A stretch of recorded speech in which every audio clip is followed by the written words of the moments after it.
È arrivato con lei.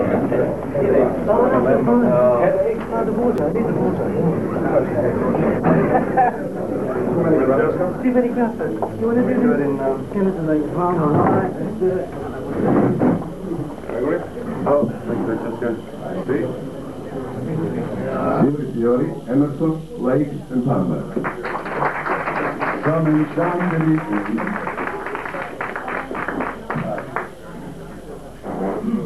Hello.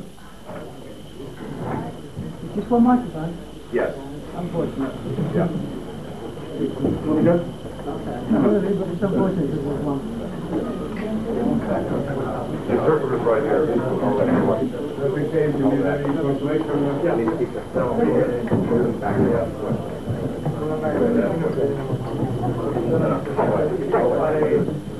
I saw this one.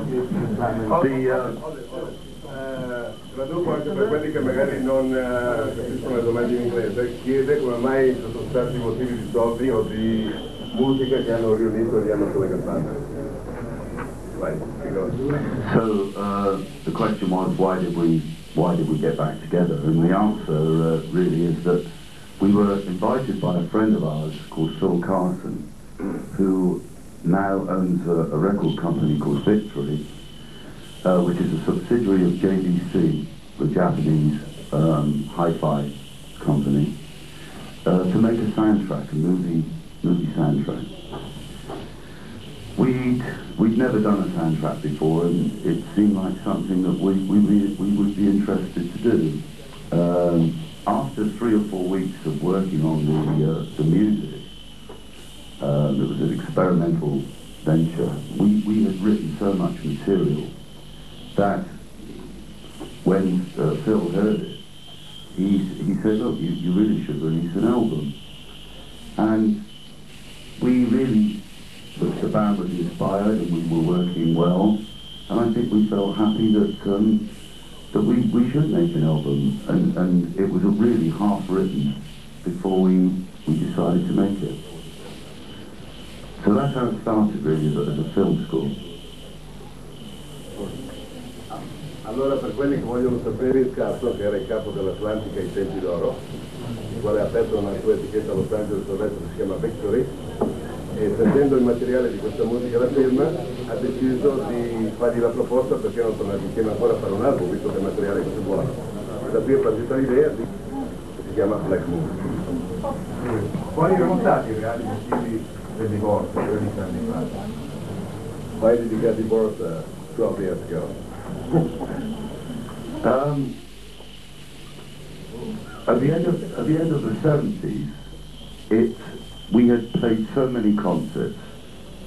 We used to play maybe an average of 180 cities a year, and we had made, what was it, something like 9 albums during that time. And I think the band was creatively and certainly physically fatigued. And I think we just felt it was time for us to pull back and to do other things. Also, I think perhaps Keith will explain to you better, but technology had not moved fast enough in the 70s. It moved very quickly in the 80s, but in the 70s it really didn't keep pace with the band's development. And consequently, we started to work with an orchestra, symphony orchestra. And I think in a way that peaked or climaxed a period of time for us.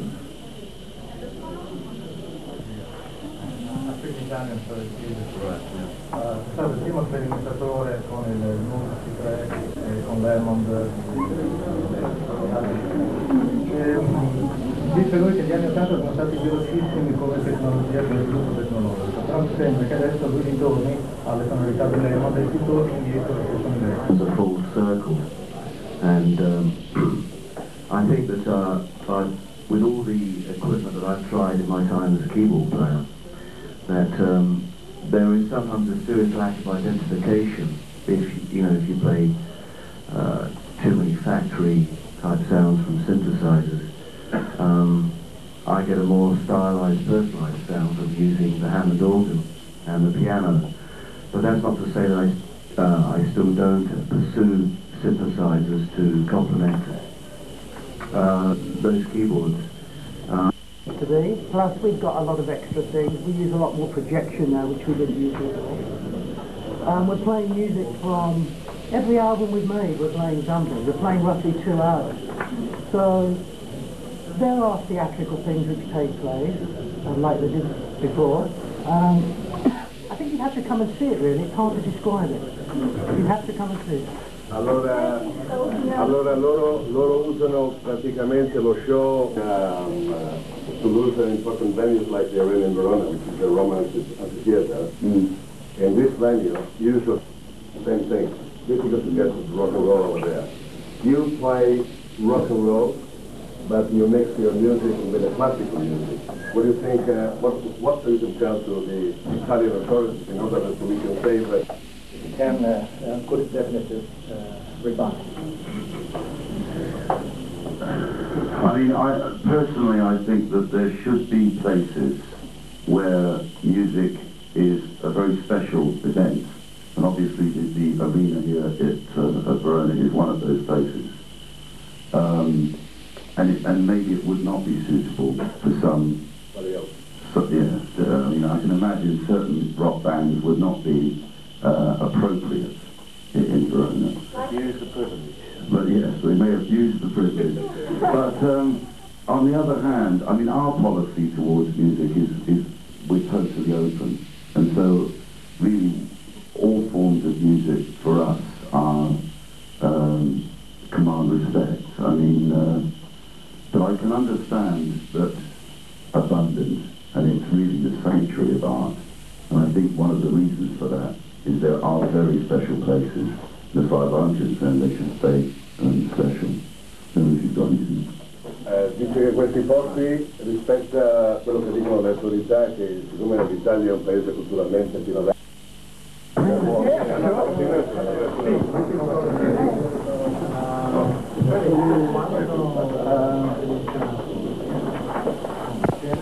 Thanks, Tom. Pleasure.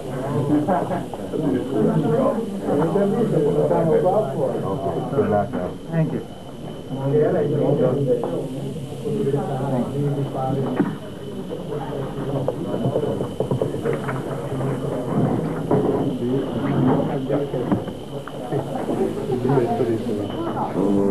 In the restaurant, very good.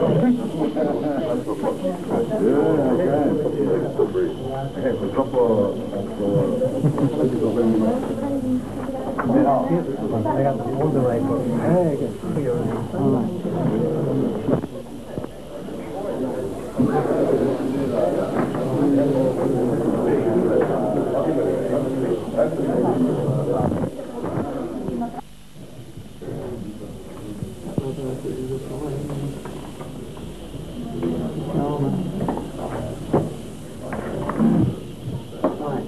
Ich bin bereit.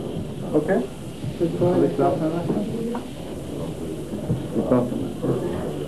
Wir fangen an, ja? Ist der Ton okay? Ja. Okay, okay, I start. Sorry. You start your European tour in Verona. Have you any special relations to this place? Well, I've always felt very at home in Italy. I've been backwards and forwards here quite a lot during the 80s. But I think we're hoping here at Verona that our music complements the magnificent surroundings, and the magnificent surroundings complement our music. The reason for my question is also that you had on your new album that thing Romeo and Julia, which you arranged this ballet from Prokofiev. Mm-hmm. Yeah, it just Verona, well, it the did. city. Yes, but that's just a coincidence that. Yeah, I wasn't very aware of the historical significance of Verona. Greg told me about that. The historical. So you haven't seen yet the balcony of Julia? Not yet. No, we're hoping to. Later today, I believe we're going there. Yeah. Okay. It's the first concert to you in Europe. Are you nervous? Well, as I mentioned earlier, you know, we've played 42 concerts so far on this world tour, so I don't think we're nervous. I mean, obviously it's exciting to play here. I mean, as Keith said earlier, we love to be in Italy, in a favourite country of ours, and I mean, to play in this particular situation, that will be exciting. I don't personally feel nervous, as I said, because we have played a lot of concerts, so it should be quite exciting for all of us, I think. You know, I'm sure there will be some people who will be nervous, but I'll be more concerned than nervous. Okay. When you started making music in the end of the 60s, beginning of the 70s, the people which visited your concerts, most of them they have been in your age. I think tomorrow this will be something else. Do you have any problems with this? No. I mean, we're obviously very happy to see all the old fans back, and it's like a family, you know. It's a wonderful feeling. But we're very fortunate that I think a lot of young people are curious to see what it was that made Emerson, Lake and Palmer so unusual, and so it's a nice feeling, you know. We play to a whole mixed audience, and we're just very lucky like that. And this press conference, you gave a little bit the impression for me, like fathers which are not satisfied with that what their sons have done. You spoke about the music of the 80s. Is that right? It just seems to me that music has lost a lot of identity in the 80s. And I mean, we never have fitted really into any commercial media situation, so we've always been outside of it. But yeah, I do think that music has become quite bland, and I hope that our contribution is welcome. Okay. By the way, every time when an old group is coming back, everybody is asking for the reason. Is it, we have to talk about money, or is it more the fun making music together? It's the Black Moon story. Actually, we were brought together to do some tracks for a movie, and we got into a studio, and during the process of rehearsing for these film tracks, I got to hear some of what Greg had been writing, and Greg heard what I'd been writing. So we tried those out as well. And the record company got to hear these. And they said, well, let's forget about the film and make a record. So as chance would have it, we were pretty well halfway in. We had half the material already down when this proposal came about. So it was a very natural event, really. I see. When I remember my school days, I had to learn in music lesson to compare between Mussorgsky and Emerson, Lake and Palmer, the two visions of pictures of an exhibition. So I think you can say that Emerson, Lake and Palmer in former times was a kind of monument for rock history. Aren't you afraid of demolishing now this monument? I've been demolishing the... Yeah, you're a monument in rock history. We just want to go on doing what we do. I mean, I don't think we look upon ourselves as a monument, you know. Oh, I do. I do, yeah. He does. But I don't think, and you know, our situation is that, as Keith said, you know, we're happy to, if we can go on and play music and create new things. I mean, that's what it is. That's the pleasure of it for us. I think what we're actually doing here, we're just trying to establish yet again in the 90s the magic of a group playing together, which has not really prevailed that strong within the music industry throughout the 80s. And here you have a situation with the three people playing, creating a very big sound, and we just want to re-establish that like we did in the early 70s. So it's basically reinforcing all our musical policies from the past, just bringing them up to date to where we are now with modern day technology.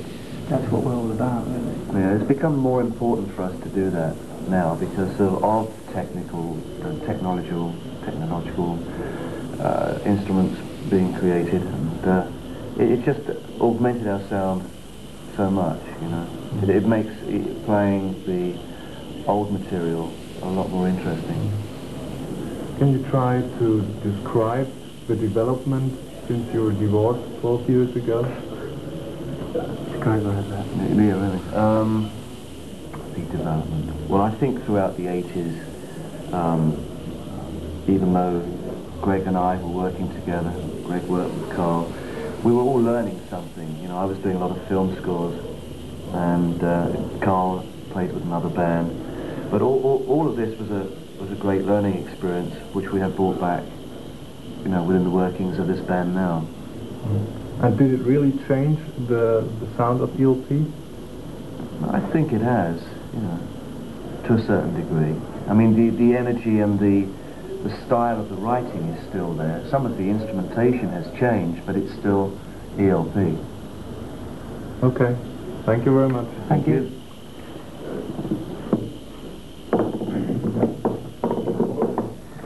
All right.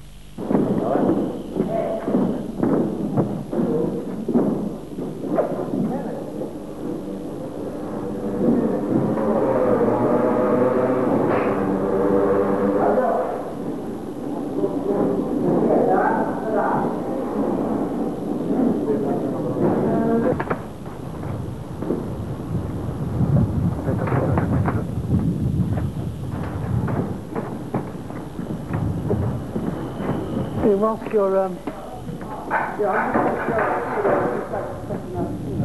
going to back down about 2 o'clock.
Carl, what do you think the group is going to bring to the music scene today? I think after not being together for 15 years, it's going to be an exciting time for us over the next sort of year touring with this album.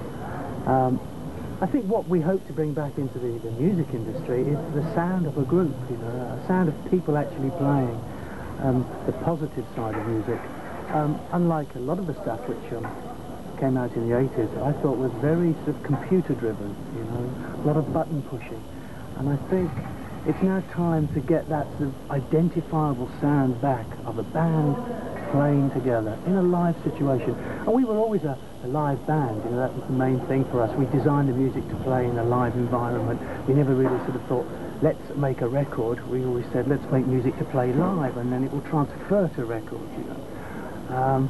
So I think after 15 years with the technology that's now available to us, which we didn't have way back in the 70s, we didn't have things like MIDI, we really didn't have computers that we could store information on, musical information. And I think it's a very positive time for any progressive band to come back, because now there's even more things to use technologically than we've ever had. You know? So it feels very positive, and you know, it's a fantastic thing, especially to be playing in the Roman Arena here.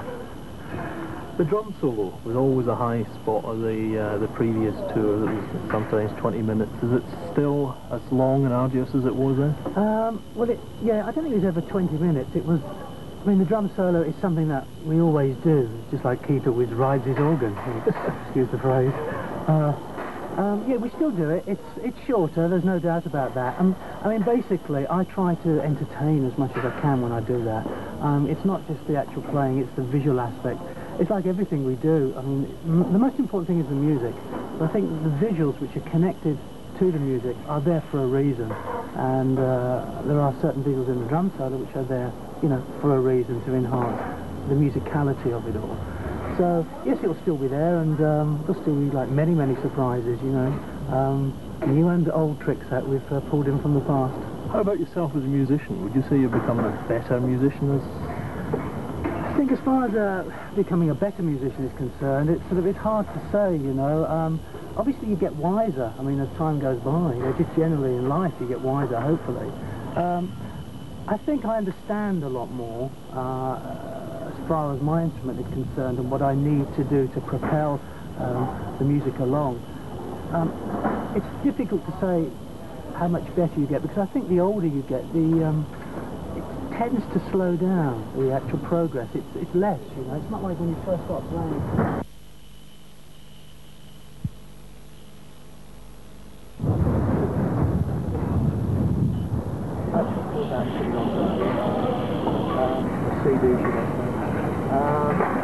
And then I think one would really be seriously looking at a new studio album, or the beginning of a new studio album sometime in summer next year. We've already got ideas.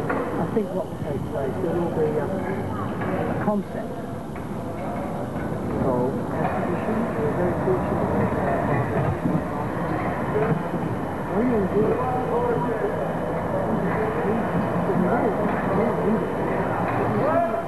we really felt very positive about it.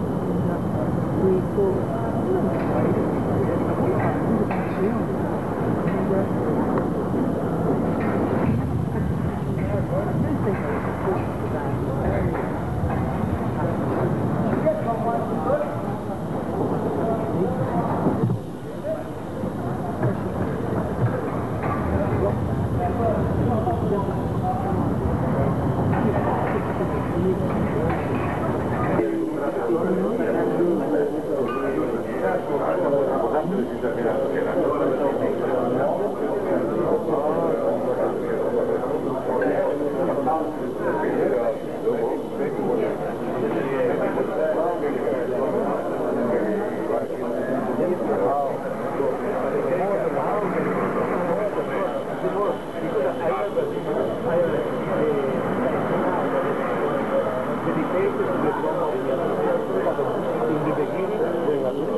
after building another floor, another floor to have construction different. It takes this one is for us to start more, 10 years to clean it. Just to clean it. Because I remember you came to Italy in 73, they were starting to clean it up. In fact, in 73, there was Verona,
We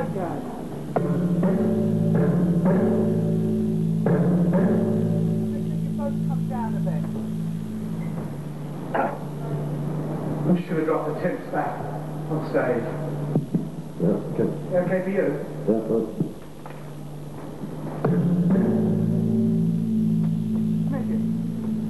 Got it or more? Can you just take the first one, please?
Just go a little bit more, that's it, that's great. Always to about there. So it's a fantastic place to start a European tour, isn't it? That's absolutely true, yeah. Wonderful place. Wonderful place. Is there any reason why you picked Verona as the starting place? Well, we've always had a love for Italy as a band. We've always really enjoyed playing here. We've had some great times here. I think 20 years ago, we did a tour of Italy, which was one of the most memorable times. We never actually played in Verona. We did all the Bologna, Milano, Roma, but we never did Verona. But we played in Rome, and, well, you know, that kind of... Let me do that again. Okay, no problem. What have you liked? It's wonderful to be back here because we've got so many really nice memories of playing in Italy, apart from the food. The audiences are sensational. I think in '72 we did the biggest sort of Italian tour where we played all the major cities. But for some unknown reason we never played here. And this Roman arena here is an ideal place, I think, to sort of bring Emerson, Lake and Palmer back into Italy, you know. So it's going to be quite an exciting evening. It's an exciting time for us, and the sound in there is terrific. It's wonderful. What I was going to ask was, just doing a sound check, are there any particular problems when you're playing in the same place as the Gladiators performed a few centuries ago? I think the only problems are, I hope they don't let the lions out, you know. In actual fact, I don't know what it is. Obviously you can see there's no roof on the building there, but the acoustics sound marvellous. I mean, we're carrying quite a sophisticated PA, but I've just been through like an hour's sound check. I did an hour last night and an hour today, and it sounds wonderful. It really does sound good. There doesn't seem to be any inherent problems within the building itself. I mean, it's old enough, there should be. Now, I've got to go over a couple of very boring questions, sure. So I'll get them over and done with. to a lot of people, especially young people, Emerson, Lake and Palmer is a sort of memory which they might have found in a collection that was not in the corner of their parents' room, for teenagers and young people. How would you want to introduce the band to a new young audience in the 90s? How would you describe the band? Well, I mean, we started off in the early 70s as a progressive rock band. We tried to conquer new grounds musically, and I think over the last decade, I think there's been a lost character within groups. I remember in the 70s you could put on the radio and you could tell immediately what group was playing, and it's hard to do that today. It was hard to do it in the 80s. There wasn't that identifiable group sound. A lot of it was computer driven, you know, there's a lot of button pushing, and I think what we would try to do is introduce younger fans into a collective group sound that's made by three people performing their craft, their musicianship, and their writing abilities, obviously, using 90s technology, because when we finished in 78, early 79, there was no MIDI. Now you have MIDI where you can interface 3 or 4 keyboards together and have an incredibly big sound. We used to have to tour with a big orchestra to get that sound. Now we can get it just from keys. So I think it's a wonderful time to bring this type of band back, because technological advancements that have been made over the last 10 years cry out for progressive music, because that is being progressive, using what there is there from a technical point of view. And it's been a marvellous time for us to bring it back, and I think it's a great time for the kids of, like, say, 16 to 20 to start to listen to this music, because they'll hear it better than what we ever did when we first started playing it. Even the older stuff they're going to hear better. So it's going to be quite a buzz, you know. So there are obviously 3 definite parts to the band. How would you describe to people who are coming across the band for the first time, how would you describe the other 2 guys to them? How do you see them on stage? How do you see them when you're recording? Well, I mean, Keith is like, off stage is like very, very quiet, and then sort of introverted in a way, and then on stage he's completely extrovert, you know. It all hangs out, it all happens there for him. Greg, on the other hand, you know, is the romantic of the group, you know, and obviously when he's singing his ballads and things, you know, there's an awful lot of emotion there. But if you were to meet him, he's a very calculated sort of person, and maybe you wouldn't think that those beautiful songs would come from someone like that, you know, but then you give him a guitar and he sings wonderfully well and writes incredible songs. The 2 of them, Keith and Greg, are completely different. So musically, they're like bookends, but in life, as people, completely different. And then I'm just another one again, you know. They're both Scorpions and I'm a Pisces, if that means anything, for those listeners or viewers. So we obviously complement each other in some way, you know. I might be the more practical member of the band. Is there any great difference that you notice between playing back in the 70s and playing now, in your own attitude towards each other and the music and the audience? Well, I think in the 70s when we first started, we never realised, if I dare use the word chemistry, we never realised what that chemistry was, because we were making a record every 14 months, we were touring globally every year, so time went very fast, and we made like 9, 10 albums in a 9-year period, so we did an incredible amount of work, and I guess we never realised what it was, you know, that made it. You know, you don't. It was only coming back just over a year ago and playing after 12 years that we suddenly realised, wow, this is like we just played yesterday.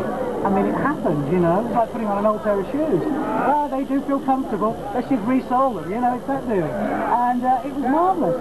And I think what we've grown to understand individually and collectively is the contributions we made as individuals to the situation, not only musically, but just the whole ambience of it, what we did. And obviously we're all wiser because we're older, hopefully, and we tend to appreciate the situation a lot more, you know. I mean, when people talk about a chemistry, I mean, there actually is, and I could never put my finger on it and say it's this, it's this, it's this. It's just something that takes place, you know. Maybe it's because we're of similar ages and we listen to similar music when we were kids. I mean, we've all got similar CD collections, you know. I wouldn't say record collections, we've all similar CD collections. So, you know, we've all listened to similar classical music. Keith and I have the same influence from the jazz point of view. I know I listen to a lot of the singers that Greg listens to. So there's there's an awful lot of connecting parts internally, musically, outside of what we do as a band, you know. I mean, it's quite possible you could see all of us at a rock concert to see some particular artist, and we wouldn't have arranged it, you know, amongst us. We just go, oh, you're going, fine, you know. It's just because we have an awful lot in common, musically, and that's the chemistry, that's what the chemistry is based on.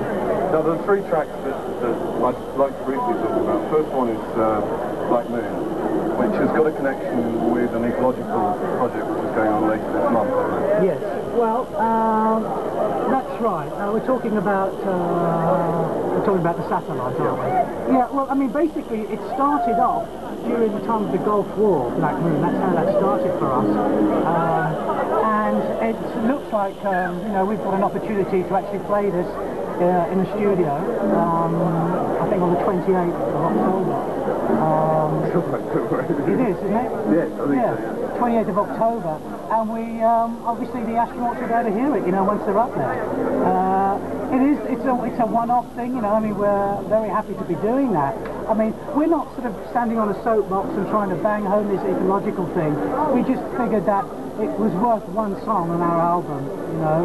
And as I say, it started during the Gulf War, that's where it came from. And I think a lot of people have listened to the piece of music and said, well, come on, you know, there's a lot more to this. So yeah, I hope the astronauts like it when we're up there. We'll talk to them and see what they say. Now, Verona is a good place to play another track on the album, which is the Prokofiev Romeo and Juliet. Yes. How did you come about deciding on that? That was just like, that was luck, really. I mean, we don't, let's make one point here, we don't really sit around and say, let's look for a classical piece of music for Emerson, Lake and Palmer. One, there's only 3 of us in the band, and most classical pieces are played by large orchestras, so you need 60, 70 people. So it's got to be compatible to our setup, music setup. So this particular piece, obviously we all knew. When we decided to play, we didn't realise we were playing in Verona here, where all the operas take place, at the arena here. Actually, Keith brought it in and said, I'm sure you all know this, do you want to try this? And we tried it, and probably we played it for about, a couple of months before we found out what sounds we needed and if it was going to work. And it ended up going on the album. I mean, we're so pleased with it. But it's not something that we consciously looked for, you know. It's part of our sort of heritage, that classical thing, you know. As individuals, we love classical music. It's just very difficult to find something that's good for the band to play. And it's kind of frustrating when you can't, you know. Do you feel it's a good educational work? Do you see it ever as an education, that classical music goes on the album, to the audience? I think that the fact we play classical music, I think we deal with the younger people who want to know about classical music, but maybe don't like the sound of an orchestra just yet in their life. And they want to hear this music another way. And there are many people out there, I mean, I know from, I mean, Keith has the exact number. From the time we recorded and released Pictures of an Exhibition, I think the amount of times it's been recorded by orchestra since then is like 127 times or something stupid like that. So there's no doubt that not only have we influenced the young people into listening to more classical music, there's more classical orchestras wanting to record these masterful pieces, you know.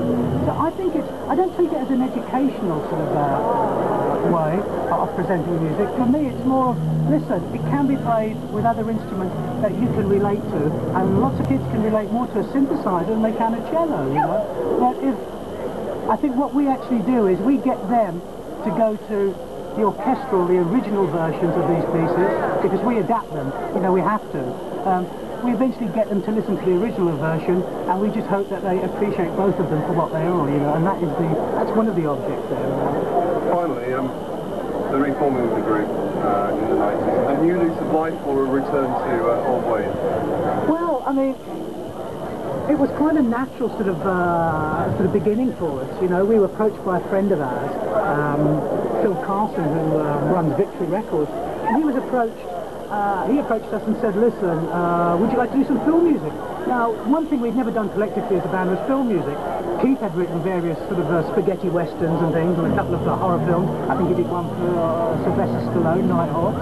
But we've never done it collectively, and it was always something we wanted to do, because the music leaned towards that kind of abstract sort of way, you know, at times.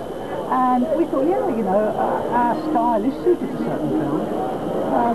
would be a great idea. Anyway, Phil Carson, he left London, and the three of us were all, you know, we'd all finished our various projects. I think Keith had just come back from Japan. I just finished working with Asia, and Greg was out of the studio, because he had his own studio for a while. So we said, why don't we just go into a rehearsal complex and spend 2 or 3 weeks? So we did, and we were in there a month. We came up with a ton of ideas, and it was during that period that we realised that we should just make an album, because there was no actual film talked about, it was only the idea of.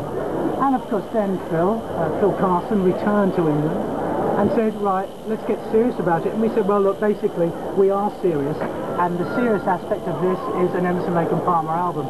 And I view the Black Moon album very similar to the first album, where there was all short songs. There was no concept piece like Tarkus or Trilogy or Brains Having Surgery. It was a band going into the studio, having lots of fun, lots of ideas, and playing short pieces. I think Black Moon is about 6 minutes, and I think Burning Bridges is about 5.5. They're not really long, but you know, they're long for today's standards. So I would consider it part 2 of Emerson, Lake and Palmer, an unforced, unencumbered part 2. I mean, we've come back, you know, having fun, which is what it's all about. That's not to say that we won't be involved in recording any concepts in the future, because the next studio album will have like a 30-minute concept, and then there will be songs. And what the concept will be, we don't know yet. But obviously, that's our next step musically. We want to go into that. And of course, as I said earlier, we have all this technology available now, which we didn't have before. I mean, especially for the drums and things, it's just fantastic what you can do. So it's a new lease of life. And as I say, it's part 2 of Emerson, Lake and Palmer. Little late, but back. Thank you very much.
For the lead.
You want to go to pictures?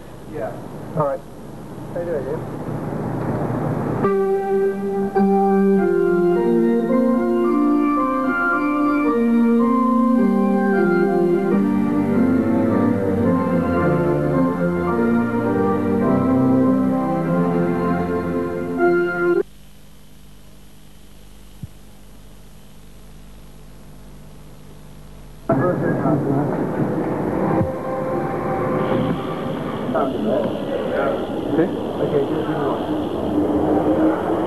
Very hallowed turf to start the European tour. Nice bit of ancient stone in Verona. Wonderful place. What's going to be going through your mind when you get out on stage and face the amphitheatre? Well, I think I'll feel a bit like the gladiators felt when they went out there, you know, served up to the lions. But no, looking forward to it. I mean, it's a fantastic place to play, and for us it's quite an honour, you know. The last group to play was probably Pavarotti with the Aid Opera. It's just a lovely environment to play. And Italy's got a happy history as far as ELP is concerned. Well, yes, it has. I mean, we're very lucky. ELP was a band that played really all over the world. We were just talking before about audiences, the age of the audiences. We've just been to Japan, and it was really surprising to see how many young people at the shows. You know. It was very nice. Two young people who are just discovering the band in the 90s, how would you introduce ELP to them? How would you describe them as a band? Well, it's something different.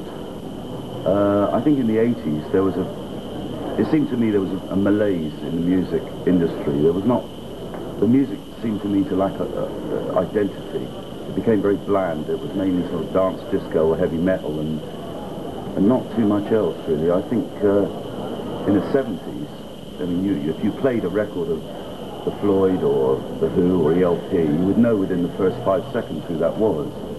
I think music in the 80s lost that identity. And I think if they come and see ELP, they'll see music with a real personality and an identity.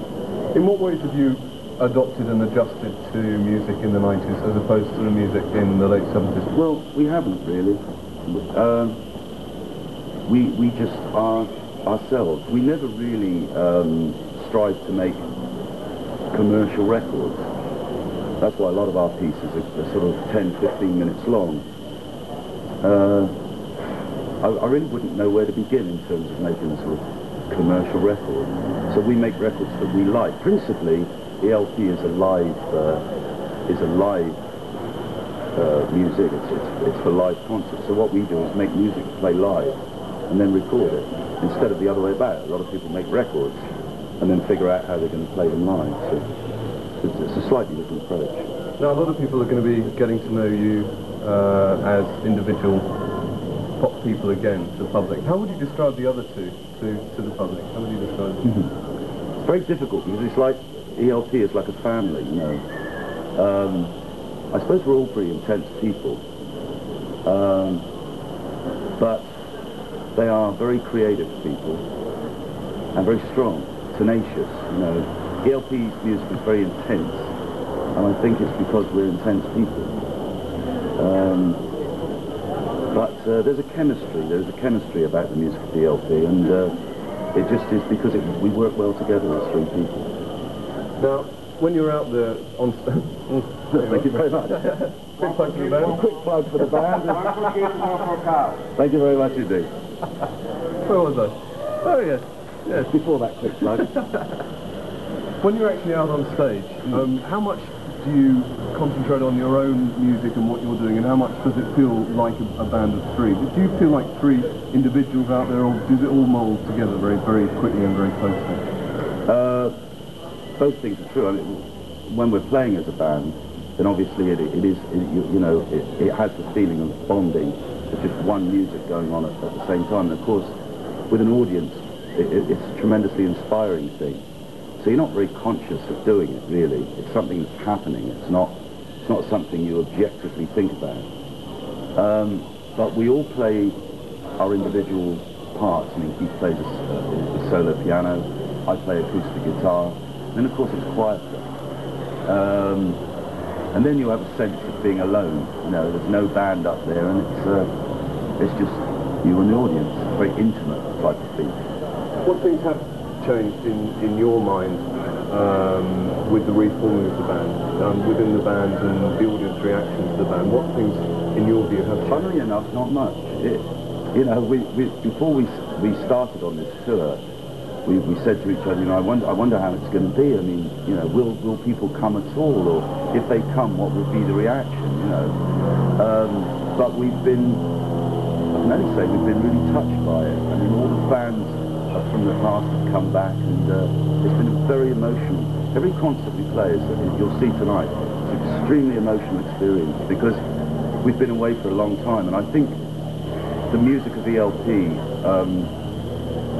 formed a part of people's lives. You know, I often get kids come up to me and say, oh, you know, brain salad surgery was a part of my college, you know, it took me through college or whatever.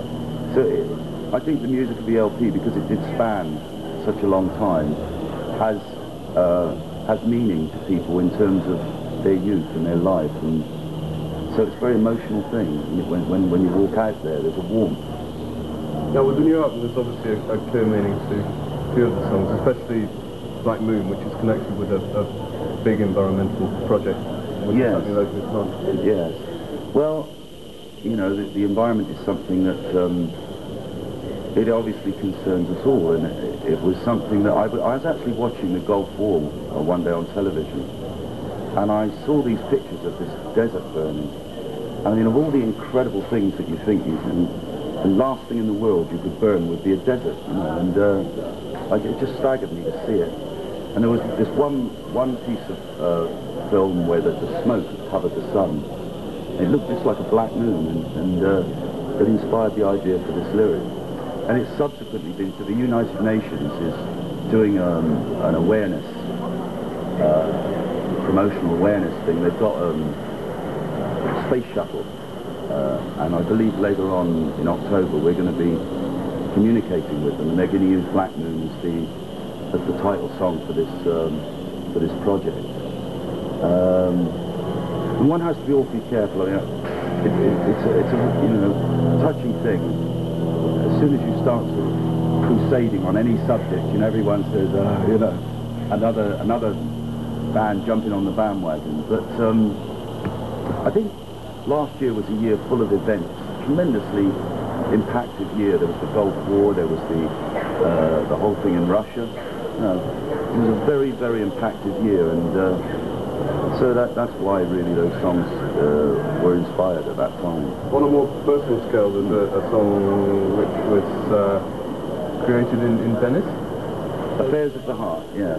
I mean, Venice is just a romantic place, and I was staying at, there's this hotel called the Danieli, and I don't know if you know, the Venetians are famous for their glass, and there was this chandelier in the middle of the hall, you know, and it was the most beautiful thing, and I think I'd had a couple of glasses of wine, as I remember. The light was just shooting around. There was this beautiful girl over the other side, you know.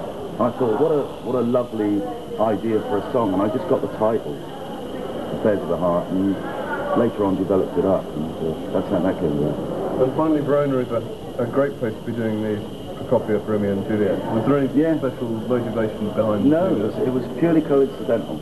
You know, Keith was playing around with this piece of music just before we made the record, and it reminded him, so he said, of Jimi Hendrix's Purple Haze. Anyone who's familiar with it would know why. And so no, but it's just coincidental that Romeo and Juliet and Shakespeare and Verona are all bound up in one. It'll be interesting to see the reaction to it tonight. And lastly, Emerson, Lake and Palmer and the reforming of it, do you see it as a step forward or a move back into old and comfortable territory? Well, it's kind of a bit of both, really, you know. I mean, certainly musically we're very inspired and very enthusiastic right now about the future. We're about to make another album. In fact, we've started already to write the material for it.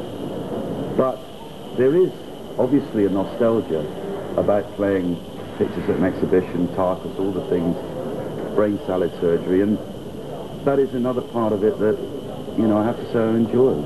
Because in the end of the day, really, music is about people, and it's about, I only play music to give people pleasure. Everything else is really a byproduct of doing that.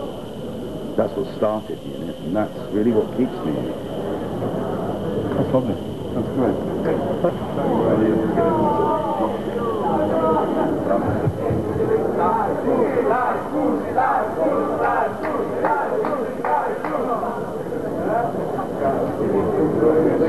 Thank you.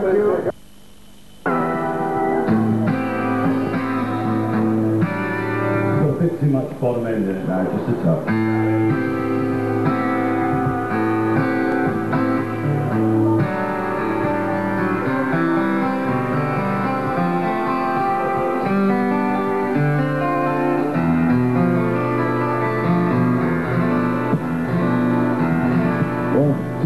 One, two.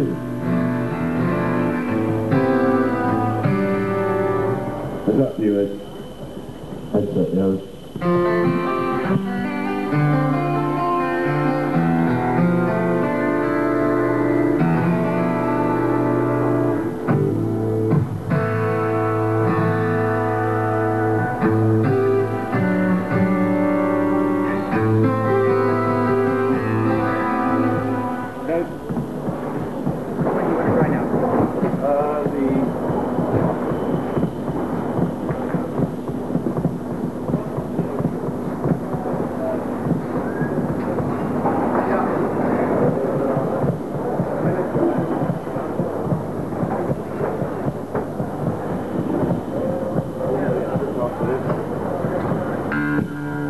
Right up the multi.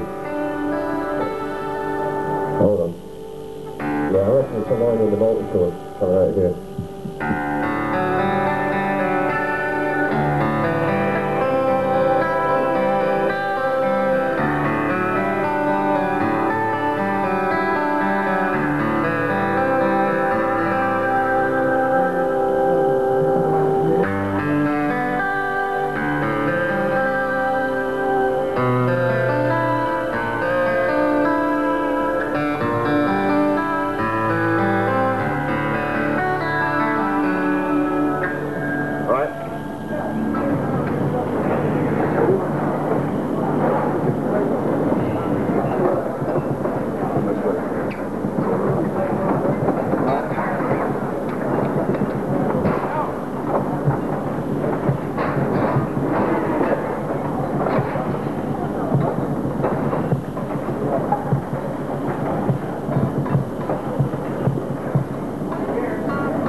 Marcus.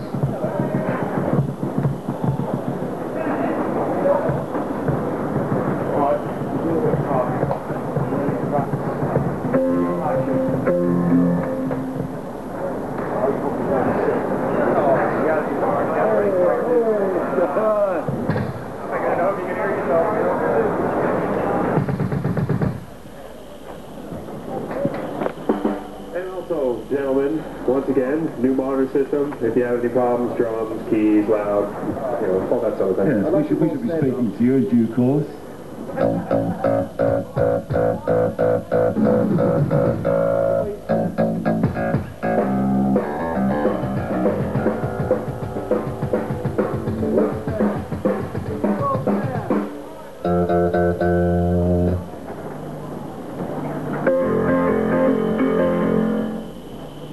Greg, can you play us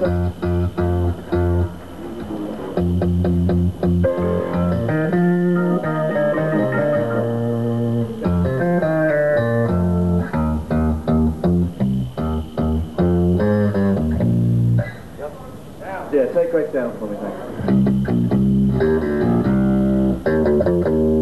Keep playing, Greg. Down a bit more, Mike. Carl, you still do your...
Have we? Oh, yeah, we'll do it again then. We'll do it.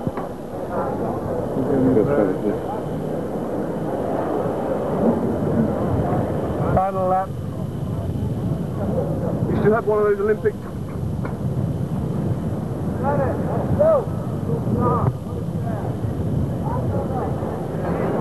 I mean, I love the Royal Albert Hall, but it ain't the same.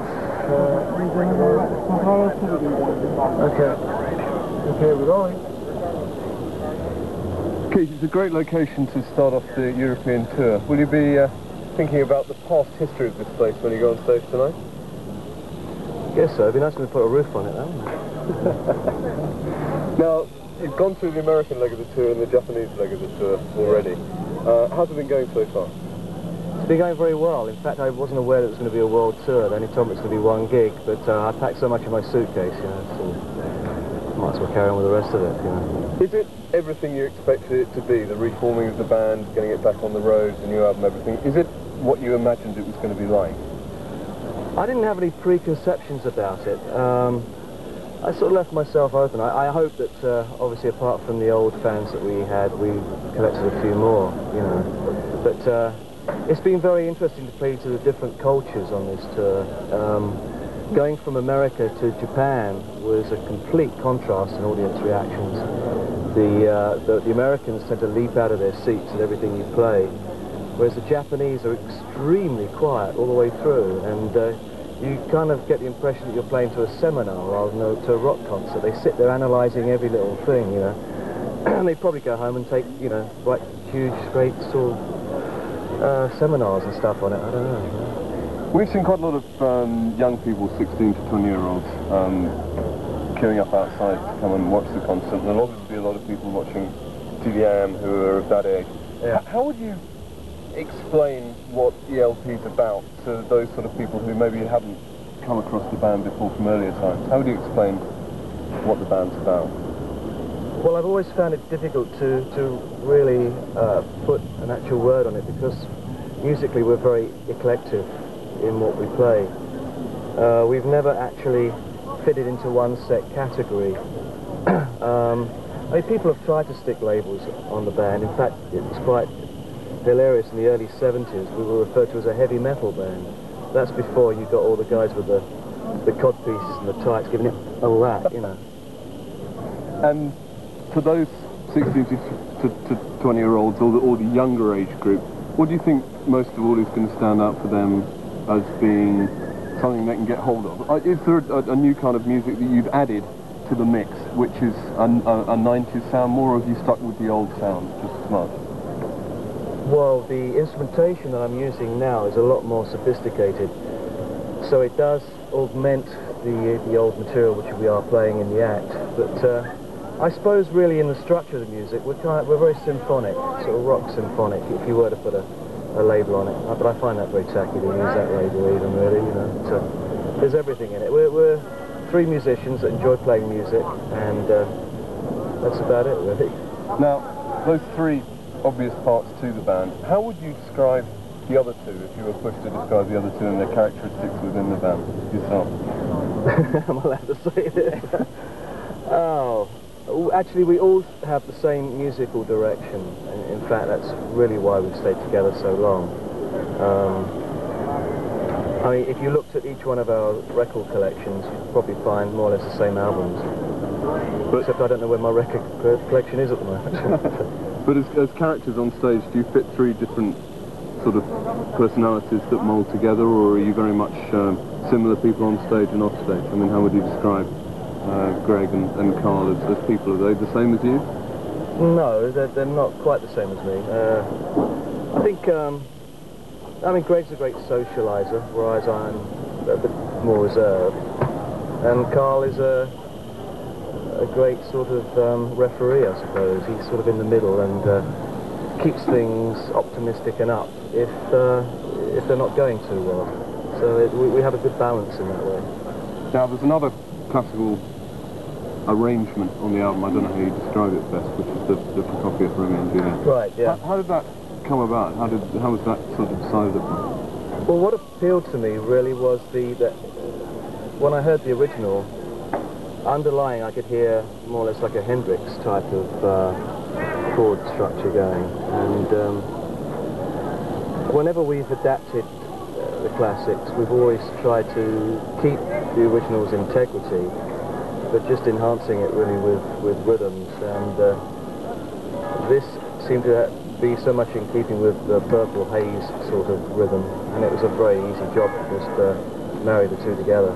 Now, you made a clean decision to keep the tracks short on the album. Is that for any particular reason? Was it a return to maybe the earliest album and that sort of thing? I think they were of that length because we wanted to show the audience after all this time a large amount of different styles, different things and textures that we were doing, rather than getting to doing very elongated conceptual type albums. We were thinking of doing that on this album, but we were writing so much material, and each of what we were writing bore no relationship to the other piece. To write a successful concept, you've at least got to be going in the same direction all the time. But we had so many different ideas that we felt better to shelve the concept idea until maybe the next album. With respect to the music, do you ever think about what the audience wants, or do you trust in your own judgment to decide the sort of music which you'll put into an album and into a... We've always trusted in our own judgment and hoped that everybody else likes it. And we're fortunate enough to have a record company now which goes along with our beliefs as well.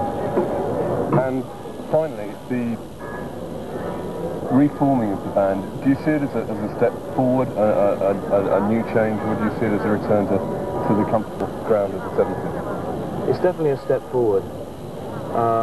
In the 70s I was very frustrated because I felt the technology hadn't kept up with the progression of the band. That's really the main reason why we used orchestras. But it's an exciting field now because technology has advanced to such a great level, and I still haven't discovered all the possibilities which are capable for a three-piece band. But I'm looking forward to seeing how it goes. I'm certainly got a lot of good people working for me, and it's a very exciting period. And lastly, when you walk out on stage tonight, is there still a buzz that there was 20 years ago? Yeah, there's still a buzz. Yeah, you know, you still get the sort of nerves backstage, but once you get on stage, it's great. You know, you just get carried along with the audience. Brilliant. That's more than enough. Sort of gesticulate when it says here in Italy, if you see what I mean. All right, Can I just watch your, James, just your shadow on... Yep, I'll get out of the way. Okay. And rolling when you want. Join us, Emerson, Lake and Palmer, here in Italy for... What's it? Okay, do it again. With the heart. Okay, yeah. Read it through. Okay, got it, yeah. A couple of times. Join us, Emerson, Lake and Palmer, here in Italy for an affair of the heart. All you have to do is answer this question. Which two tragic Shakespearean lovers courted here in Verona? Write your answers on a dustbin lid and send them to your nearest Prime Minister. Very good, yeah. No. Cut the last bit out, right, yeah. We'll do it one more time. Once more. Okay, when you want. Hi. Hi, I'm Keith Emerson of Emerson, Lake and Palmer. Join us here in Italy for an affair of the heart. All you have to do is answer this question. Which two tragic Shakespeare... Come on. Hi, I'm Keith Emerson of Emerson, Lake and Palmer. Join us here in Italy for an affair of the heart. All you have to do is answer this question. Which two tragic Shakespearean lovers courted here in Verona?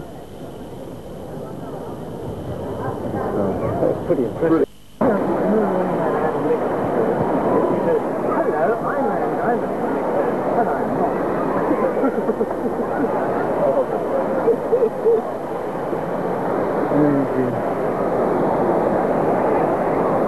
And that's set slowly over the... Are they killing already?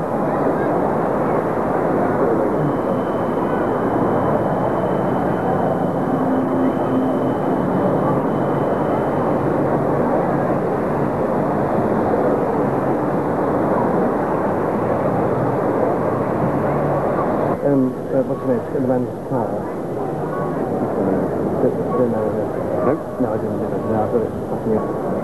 Do we need to do anything about tomorrow, like ring Roberto or anything? No. You sit out, you don't know. You just don't know. I tell you what. We're going to have to stay out of there anyway. We'll get the chicken. I'm getting to this, aren't I? Oh, wow. And after the night, we're cold and chilly. We haven't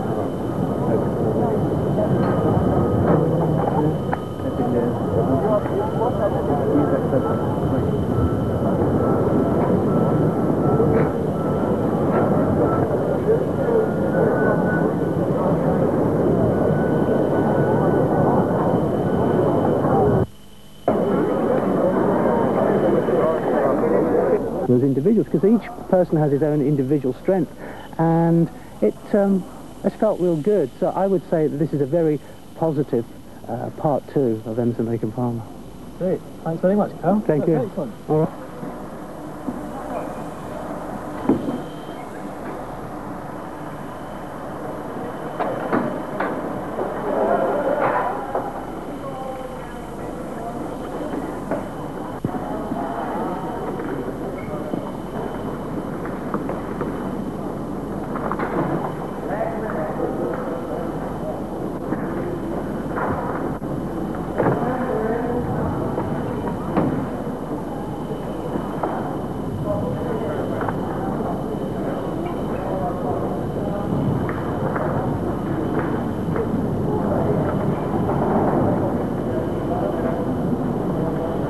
Good timing.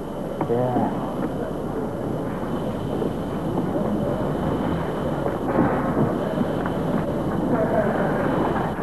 Yeah. Just give them a wave and a thumbs up, you know, sort of thing.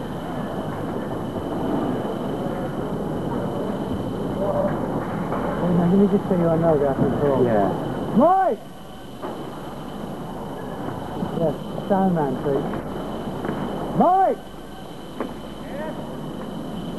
All right. How you doing up there? Not too bad, old buddy.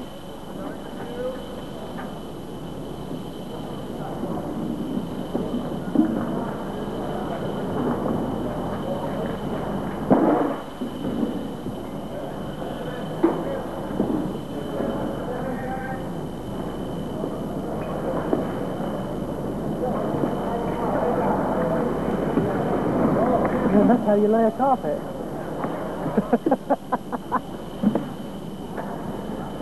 Good news. I'll just get you just looking out over it again. I'm just in a nice little slow down across from the sort of ruiny area.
Questo è sulle cose. Sì, però è lo stesso.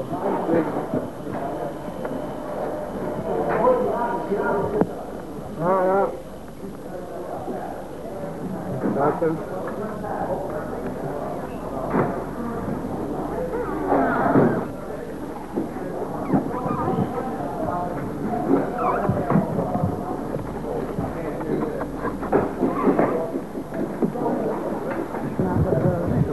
You get to reduce the amount of floor stuff, you know what I mean? Yeah, I mean, especially in the two cabinets with the 15s at the back there. I mean, that's maybe too much, you know. I thought maybe we could get down to one.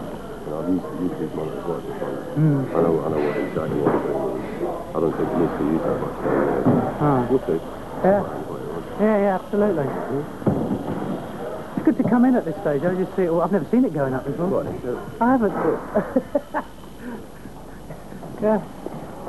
Oh, what's that? Right, careful. Watch out! Get on back, get on. How you do it? I wondered how you did that. I got search, sir. I got search. I got people, man. I got there. Okay, 3, 2. Dove?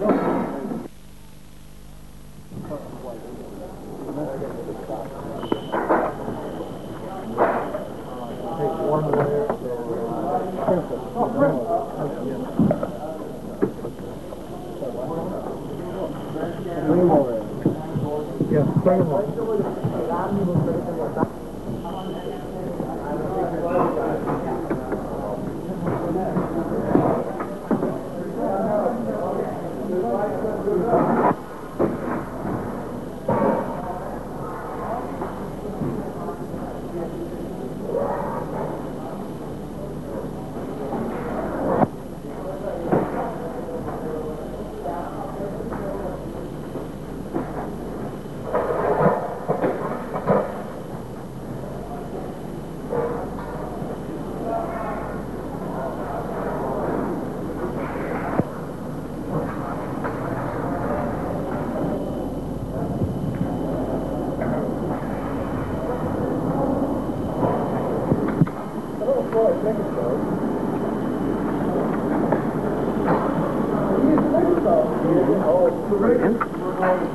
And to the back. And then we go over to the rack, located over here. This is the rack that I was talking about before.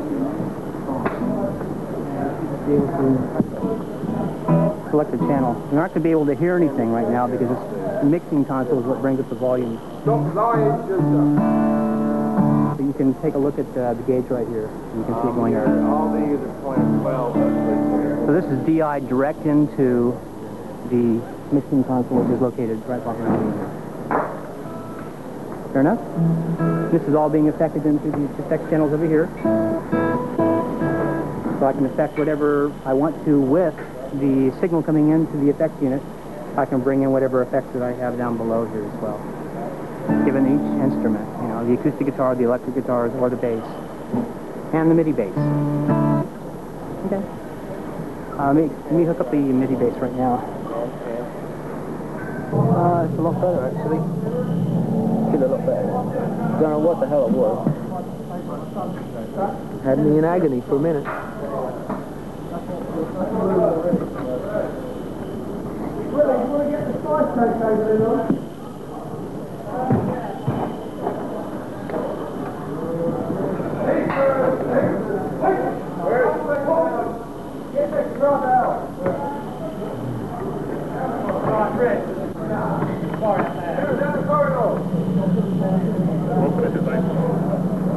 We can finish this.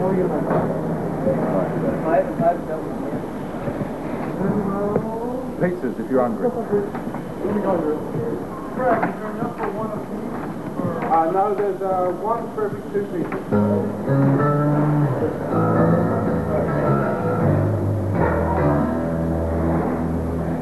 That's the analog setup for it, right? So I'm basically affecting, by playing here, affecting the speakers right here. Now, if I kick in the samples on top of this, we should be able to get...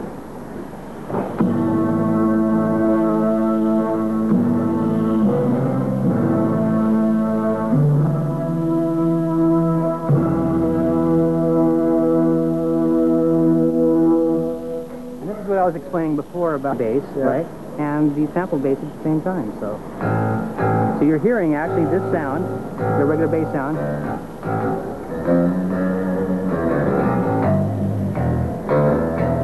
Then you kick in a sample. We've already heard an orchestra sample in there. Let's go into another one if we could, real quick here. And select that. Let's go to Paper Blood. And we should be able to hear one of these.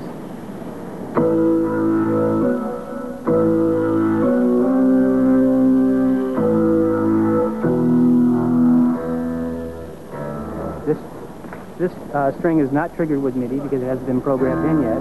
But if I was to hit the low E, or the A, excuse me, the E, it's great. You can program whatever you want to into the program, and it'll play exactly what you want. You know, you can configure any MIDI instrument to be triggered with it. So it really gives you a lot of flexibility. You can sound like a big orchestra just being a bass guitar player.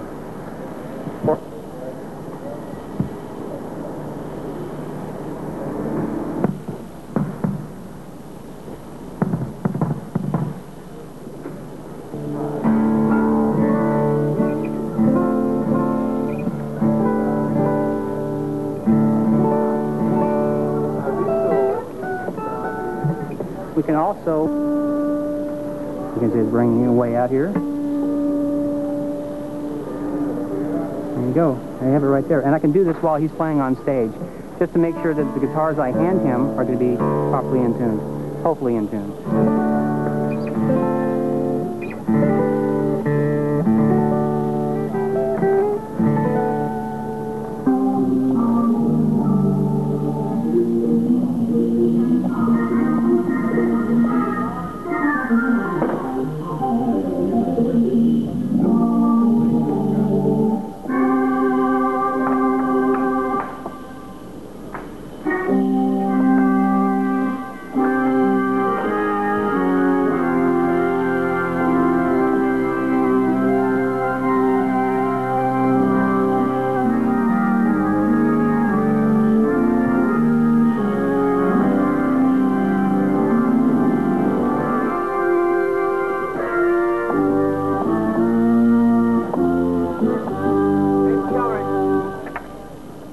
Incoming. Hey, where are you? Where's Tristan? Yeah.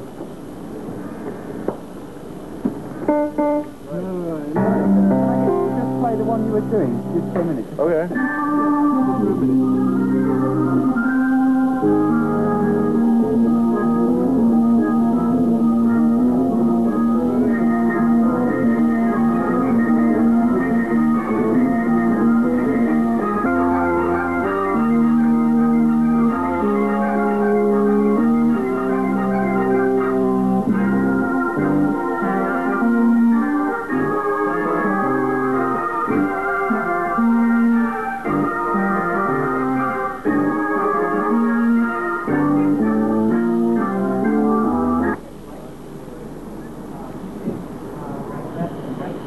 There we go. So I can come all the symbols come down this electric string here, all the way across here, all the way around the drum kit, all the way down to the box on the other side, all the way under the stage, all the way over there, and all the way down that red cable, and all the way up there, and all the way back down again, and then comes out of there. There you go, all that wire for one symbol. Oops. And that's just one piece of the drum kit. We'll do the same for the hi-hat now.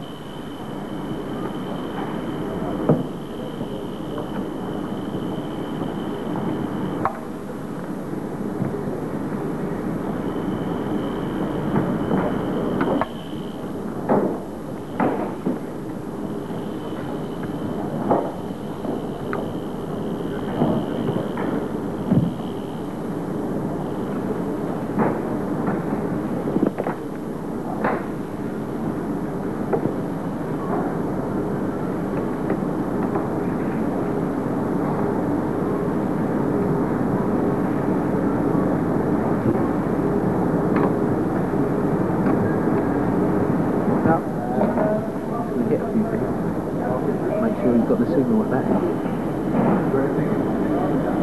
Can't play the drum. Right. Yeah? Alright, coming out. Okay, carry on.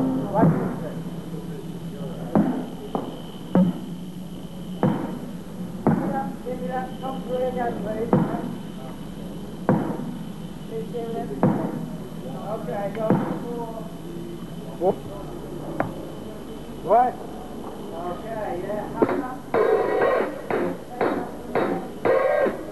Got that.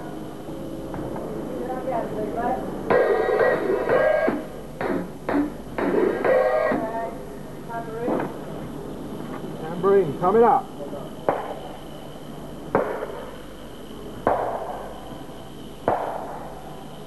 Echo, isn't it? You could go out for a bite and come back and that, you'd still hear that. Okay. Okay, stop there.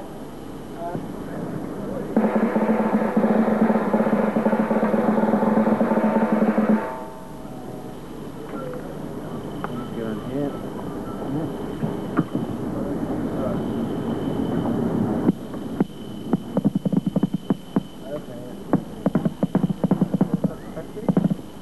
Just for the hell of it. Hello. Yes. What? Hi-hat.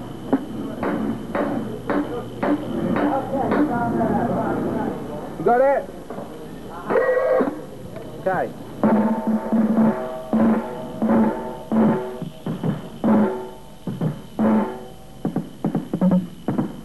Sounds a bit pointless without the sound.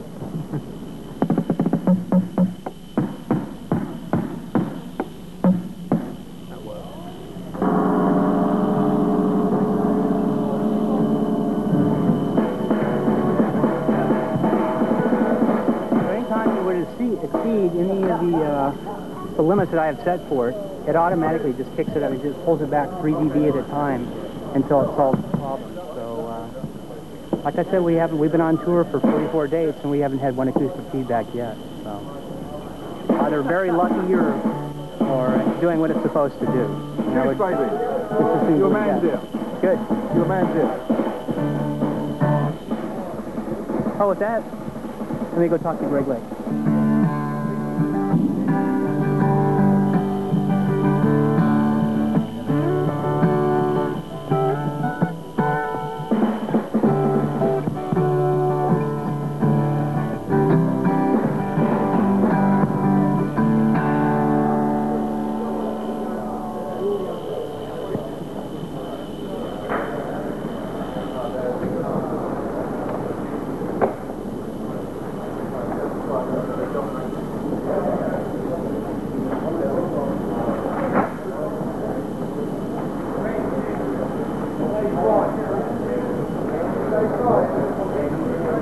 Aware of it. This damper was really warped, the felt, and so when we put it up, it's working now. Today. Where did this one come from? Hamburg. From Hamburg? Yeah. So, it appears to work okay, though, since then. Good. The rubber controller, are we back to using all the... Yeah, we'll use the normal pyro. And supposedly there's a new thing on the way. Oh, really? Yeah. And I don't know if it's going to show up here or picking it up in London. It's supposed to shoot like a 6-foot thing of flame for 2 seconds. I want it some more. Well, I'll talk to the production manager. Okay. Do we sort out the, the MIDI? Oh, yeah. Is that all working now?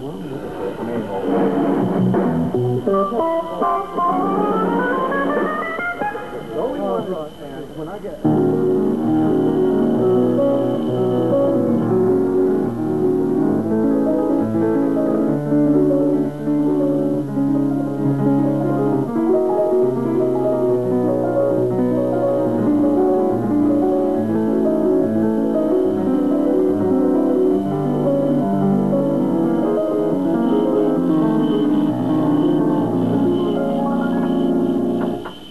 Dull up there, the top end. Yeah, I think it's the hammers.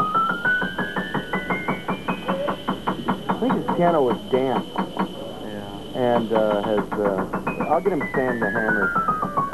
They do have somewhat of a groove in them.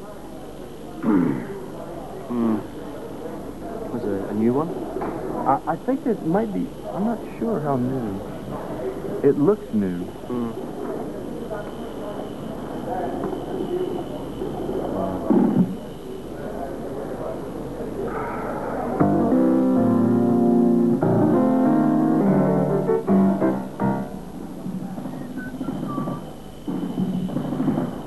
Enough flies around here.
beautiful bass guitar.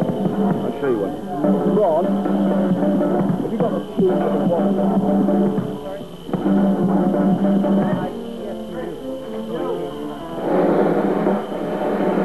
Okay, fantastic bass guitar. All this tune has seen that for guitar. Oh, all the three? Only guitar. Four. Well, four. I have five, but one's missing because it runs the computer. Just guitar. But you wait till you hear the MIDI bass. And what are they doing with it? Now you die. I need to give you some tablets to make the heart go slower. Because, you know, I'm worried in case you fall down. Because in case you fall down, you know.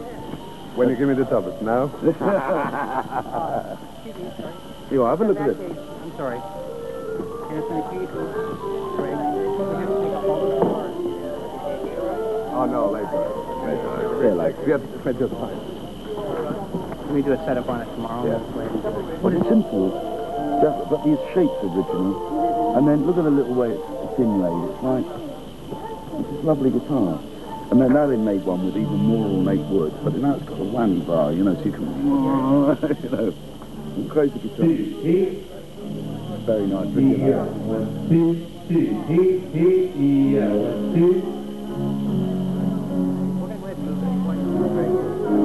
All right?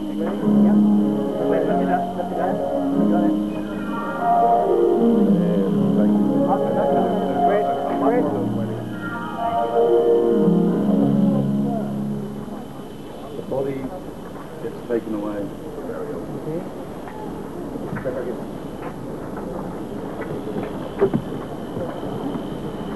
Chris, have you seen any rooms for us back here?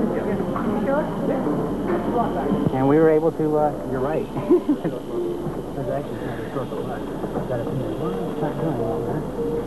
Are they an old company?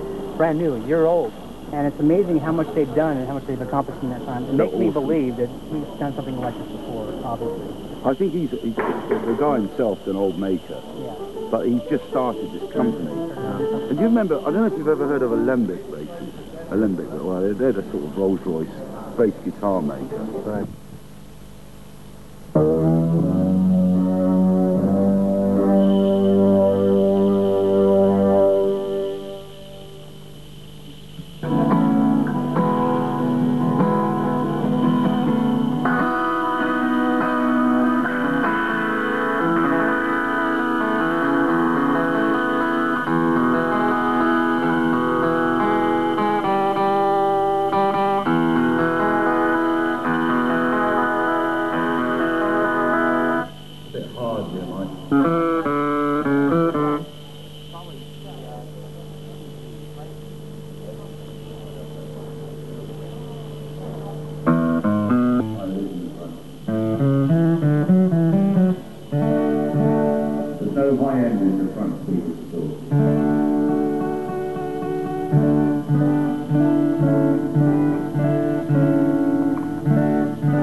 I don't have the effects channel. I just have the dry channel at the moment. That could be a big problem. Okay. And he's just going to repass it here. Okay. In a second.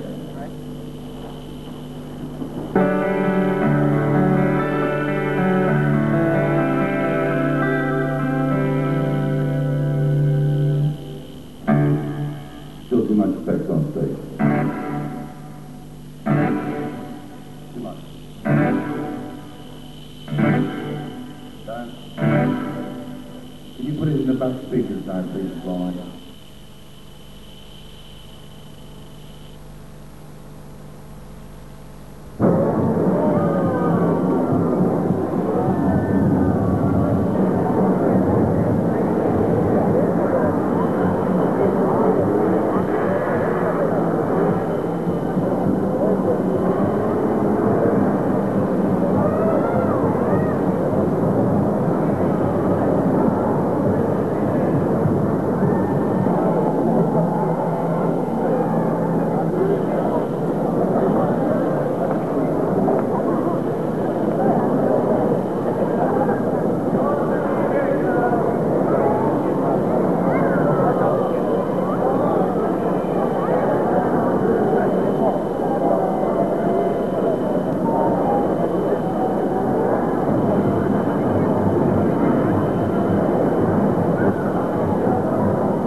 Beautiful. To warm up.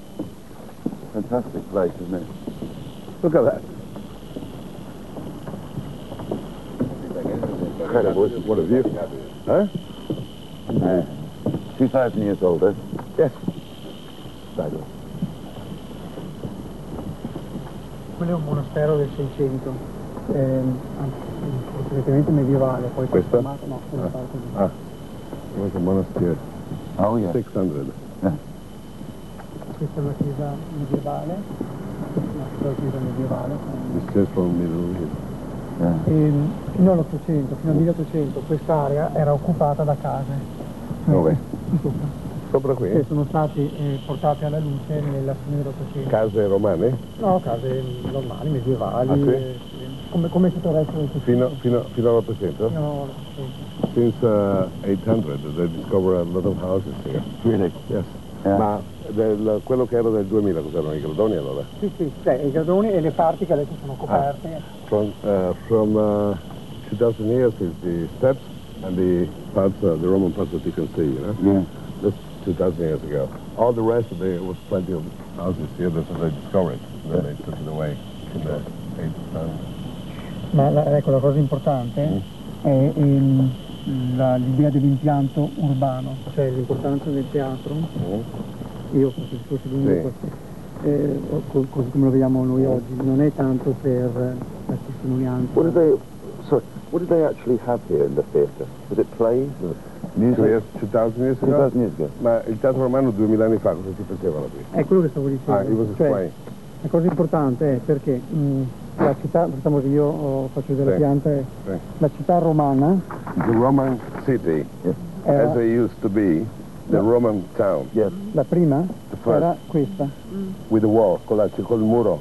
Esatto, no, qui era il fiume, the river, e qua un muro. Yes, so the arena was outside l'arena era fuori. The arena was outside no noise, you know? Yeah. E era fuori perché nel momento in cui c'erano gli attacchi veniva abbandonata, tanto era inattaccabile. Because when they had the little wars, you know, and the barbarians were coming or whatever to, you know, attack the city, so they were leaving the arena and close the door in the city and defend. Yeah. How many do they have an actual moat halfway up? Oh, yeah. So it's the same as London, really. What? Similar with London. Similar, yeah. You know. Allora, le città romane, tutte le città romane, si fondavano sul decumano, cioè sulla via principale, e il cardo, che era la seconda via principale. Every Roman city was founded on the main street. Yes. And then a parallel Decumano. called Decumano. And then a parallel street just inside. Qual è quella parallela? La parallela è questa. E l'altra qual è? Più piccola, questo è il decumano, che era drittissimo. E l'altro non c'è più, medioevo, è stato distrutto. Allora, i romani, che erano molto pratici di ingegneria, di idraulica. Romans were very clever in engineering, building houses, you know, really clever, really engineers. Lo studio delle acque. Architect. Yeah. Allora, avevano studiato un sistema, sì, per le terme, eccetera. Un sistema per cui chiudevano i due ponti con delle chiuse. They were closing the bridges with two blocks. Yeah. E l'acqua che rimaneva in mezzo, così rimaneva più piana. Ah, so the water in between one bridge and the other bridge was like a pool. Allora dentro running water, you know, just like a pool. And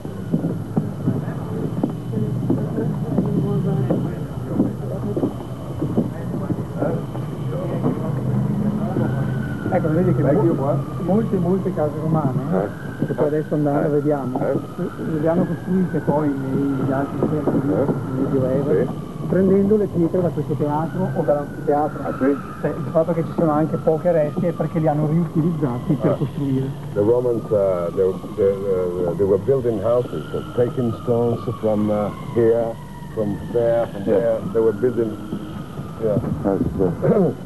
But this was a house, was it? Yeah, questa era una casa, no? Questa qua. No, questo qui il teatro romano era molto complesso perché aveva un proscenio con tante colonne. It was very complicated, the theater. Yeah. The proscenium arch, so it was. Oh, I see. It was very complicated. This was the amphitheater, molto più alto. Higher than that. Molto più alto, c'erano queste scenografie. And on the stage they have scenography, proscenium arch. Yeah. You know. E il Palladio nel suo teatro a Vicenza ha ripreso alcune forme proprio classiche. There is a theater in Vicenza, city close to Verona, and the Palladio, che è un architect Palladio, very famous, Palladio. He took the design of the Roman and he built up the Roman theater in Vicenza similar to here. Che è tra i primi teatri nel mondo coperti. It's the only theater in the world indoor, Roman. Il Vicenza sembra che sia quello di Taormina? No, è un paesino lì. A Pompei? No, è qua vicino in Mantovana. Addirittura? Sì. Più vecchio di Roma? No, tra quelli coperti, rinascimentali, perché lì la ricostruzione è impossibile. Sono pezzi che sono fatti delle... This is the real 2000 wall. Yeah. This is the real 2000 wall. That's right. E questi qua non sono? Ma queste sono delle aree di iscrizione, questo qua è un pezzo di un imposto di un arco. Doveva essere something missing. È tutto molto frammento, tutto molto... You know, when you see this... It was spread out, you know, with some art. Perché appunto fino al 1880 l'Adige, il fiume, non aveva gli argini e quindi tutte le case, compreso il teatro romano, era in diretto rapporto con l'acqua. Quindi molte cose poi sono anche, per esempio... You know, many years ago, the river had not the... Come Venezia, you know, every river has the wall to against the water coming up. Yeah. Many years ago there was no protection, so the water was coming straight over here, you know. Cioè dove abbiamo posteggiato per esempio noi l'acqua, prima c'era l'acqua, lì era un pezzo where we parked the car was a little bit of the river, water, and then straight. Very good protection. Makes you realise when you see something like this how incredible Rome is, with all that, I mean, still intact, and the arena here, still intact. Unbelievable. And he said that there are many Roman theatres in Italy, like the Arena, like the Colosseum in Rome, in Taormina. Taormina in Sicily. Oh, fantastic. Pompeii. Pompeii. You can do live shows, by the way. Pompeii. And Taormina. Really? Yes. Yes. Many theatres. Pompeii is just staggering. I couldn't believe it. The preservation. Yes, still. Incredible. Right. Andiamo a vedere Giulietta? Let's go to see Juliet. Still there.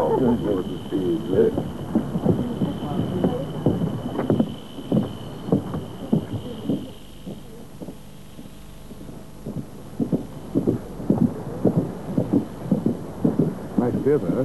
Oh, yeah. It'd be lovely on an evening. Better than here because it was not by the hill, so there was no ground going to, you know.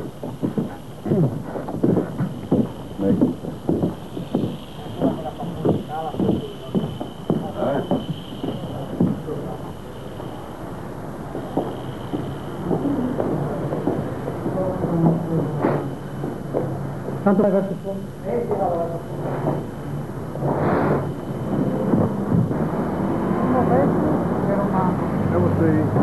That's a Roman bridge. L'altro è il medievale. Quale? L'altro pezzo. Ah. Perché poi era caduto. Yeah. One part was Roman bridge. Then with the war came down and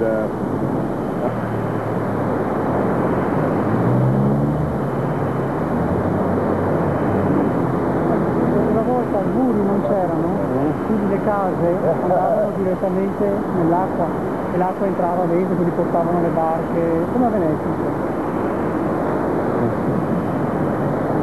Ecco, l'altro ponte era appunto dopo la chiesa, era lì.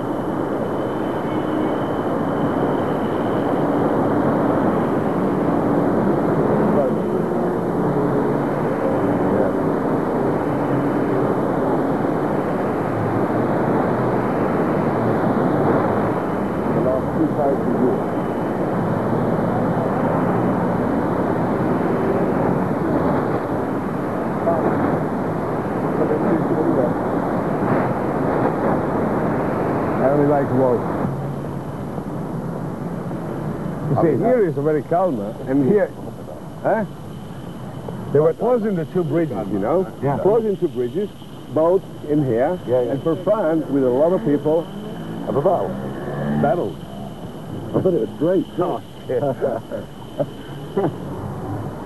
Questo è un pezzo del muro romano che proteggeva il ponte, poi saliva sulla collina. And we were in this oval-shaped place. But they said they closed up the houses. They used to fill up with water, and they used to have battles. Same idea. Exactly. Absolutely peaceful.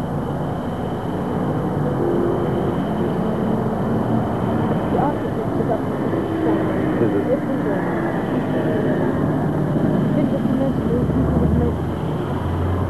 Yeah. Yeah, no.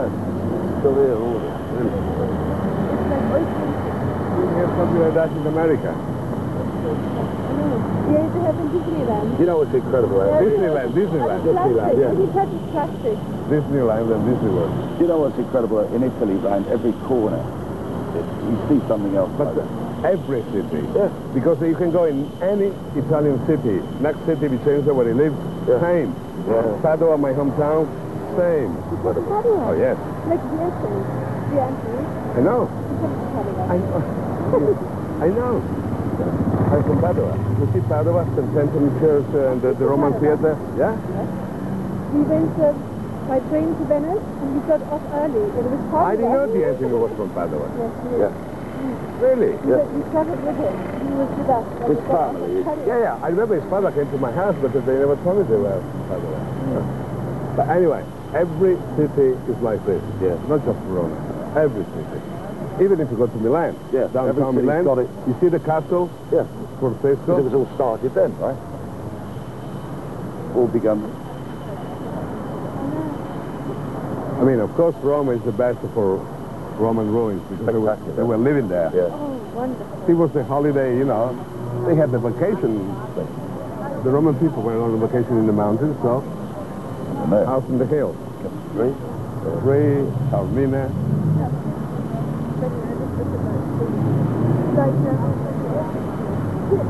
Casa, come si dice dove uno abita?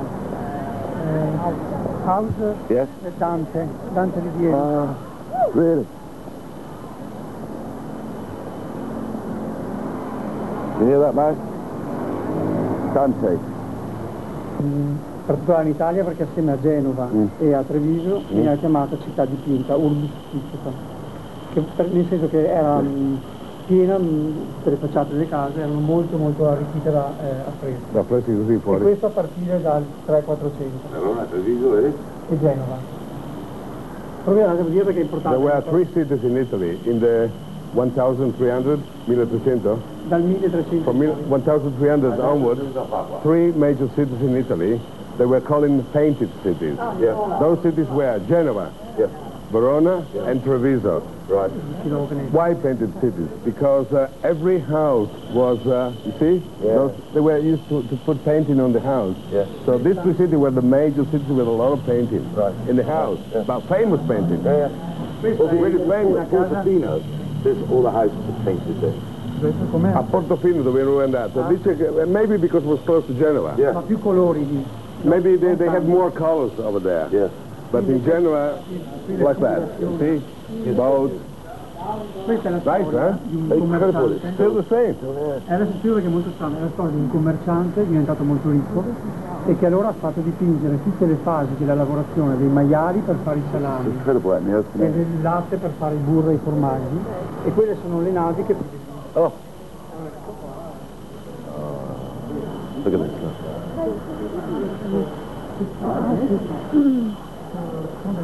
Just unbelievable. Did you really do the brickwork? There must have been something else on top of it. It's gone, come off. The windows. Vabbè, ma col cazzo che mi volti là. Io adesso sì. Facciamo I've never seen anything quite as beautiful in terms of Casa, come si dice dove uno abita? House? Yes. Dante di Vienna. Really? Did you hear that, Mas? Dante. Per tutta l'Italia perché assieme a Genova e a Treviso viene chiamata città dipinta, urbis piccica, nel senso che era piena, tutte le facciate delle case erano molto arricchite da affreschi. Da affreschi così fuori. E questo a partire dal 300-400. Verona, Treviso e Genova. Proviamo a dire perché è importante. There were three cities in Italy in the 1300, 1300. Dal 1300. From 1300 onwards, three major cities in Italy, they were called painted cities. Those cities were Genova, Verona, and Treviso. Right. Why painted cities? Because every house was, you see, they were used to put painting on the house. So these three cities were the major cities with a lot of painting in the house, but famous painting. Really famous. Portofino, all the houses are painted there. Aspetta, com'è? A Portofino dove ero andato. Dice che maybe because it was close to Genoa. Ma più colori di... Maybe they have more colors over there. Yeah. But in Genoa, like that. You see? Boats. Questa è la storia di un commerciante. Still the same. Adesso spiego perché è molto strano, è la storia di un commerciante diventato molto ricco e che allora ha fatto dipingere tutte le fasi della lavorazione dei maiali per fare i salami e del latte per fare il burro e i formaggi, e quelle sono le navi che... Oh. Look at this, look.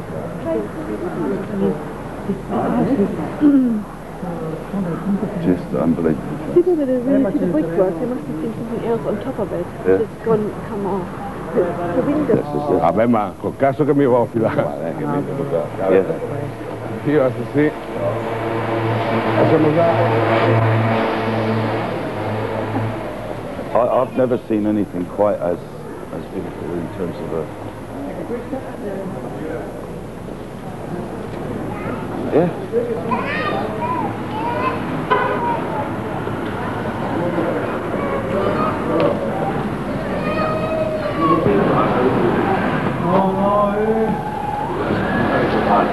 Ecco, anche qui è l'influenza del 1922.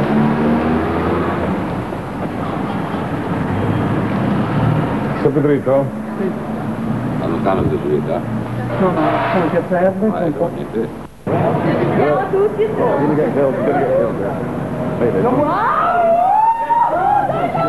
E poi c'è anche disagio. Dai,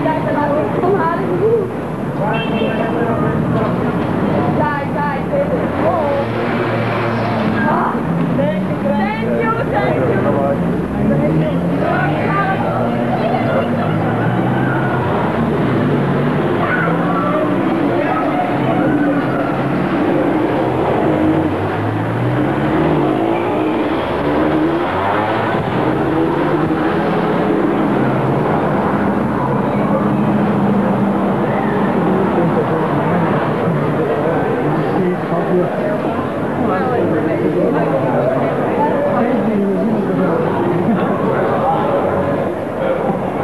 Piazza Erbe l'hanno visto?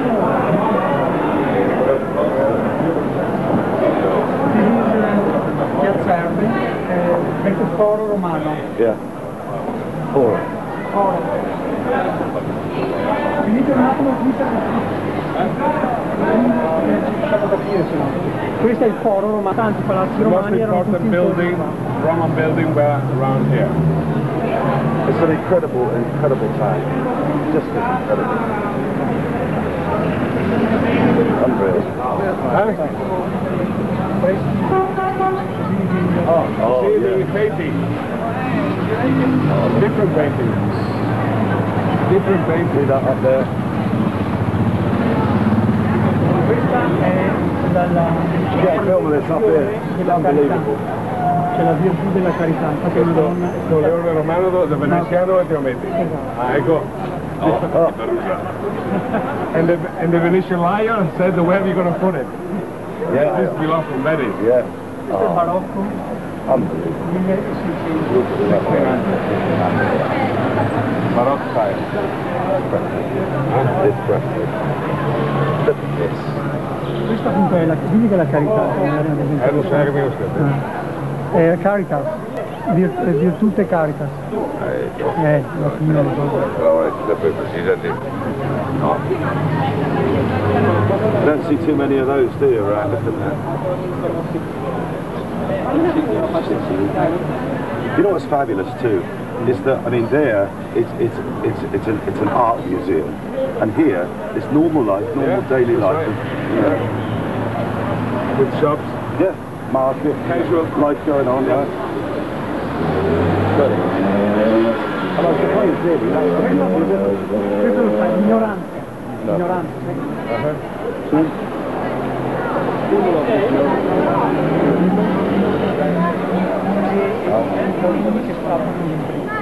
It's a breaking the focus. Yeah. Really? Yeah. Yeah. The kids are breaking the school book. Right. Yeah. More painting. Yeah.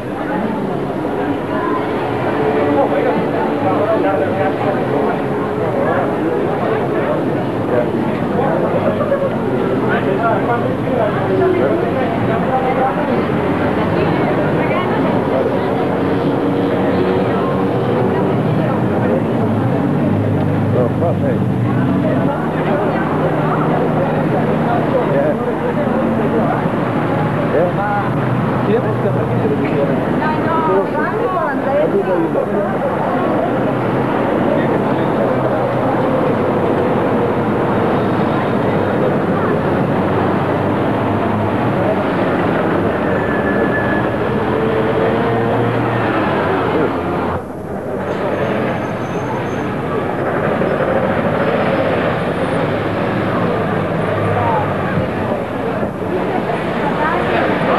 What you call a tomato. Or a tomato. Wonderful. Colourful. Nice, isn't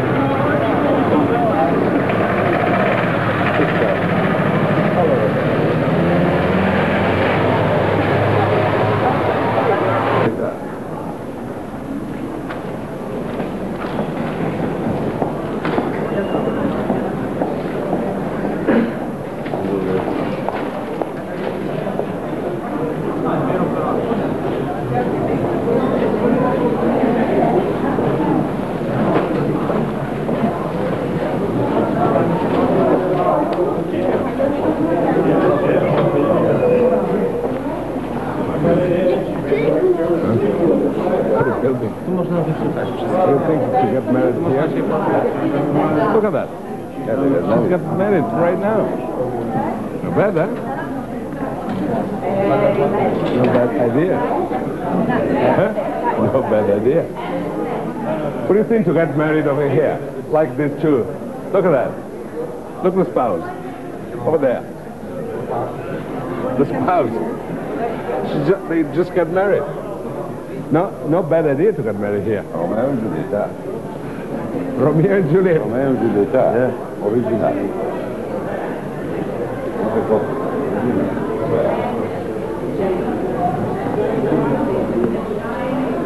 Hola Lilón, ciao.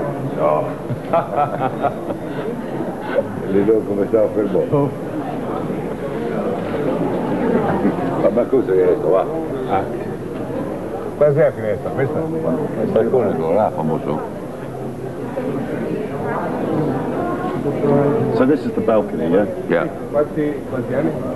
La casa del 1200. C'è Romeo. Juliet. Romeo and Juliet. Congratulations. Congratulations. Thank you. Fantastic. Shall we take a picture together? Together. Thank you. There we go. Romeo, Juliet, 11. Congratulations. Fantastic. Thank you. Bye. Fantastic. Yeah.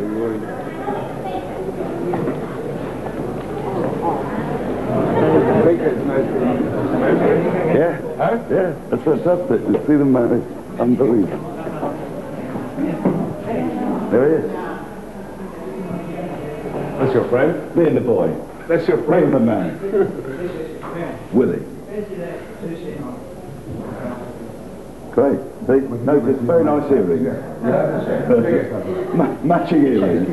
There you go. Here's his, and that's mine. Io devo copiare le vicine, guarda, devo copiare le vicine. Allora lì c'è Dio che lo portava, va. Romeo lo portava. No, eccolo qua. Guarda. So Shakespeare was using wearing this? Yes. Shakespeare. Yes. What is it? Yeah, rock and roll.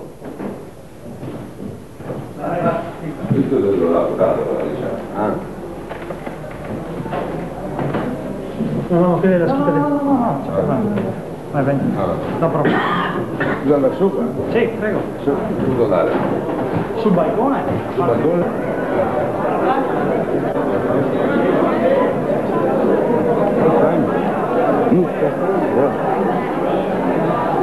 Oh, you.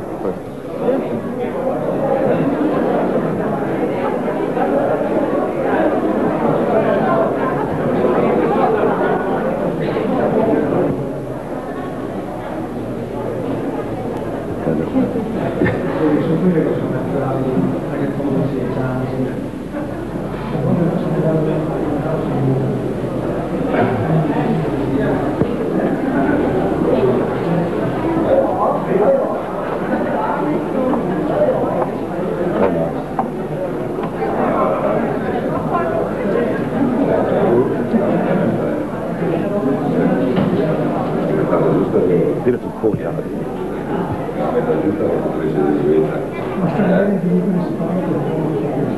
Look at this stuff here, look. Everywhere you look, you know.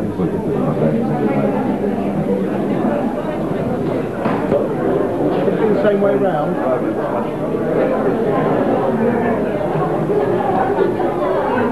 I know. Do you see this picture?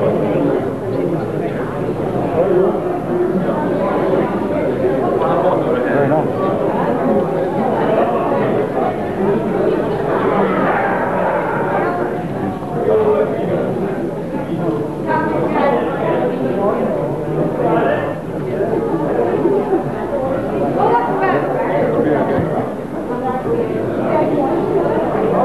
Beautiful. Thanks, Val. L'ho sentito. We're wasting time, so we have to eat. It was me yesterday in Milan. I think there is another museum left here. Now you pray. Now we have an appointment with the museum. If you don't mind. The real museum, right? The real one. Francesca, this is a lovely room.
Comunque siamo rimasti amici.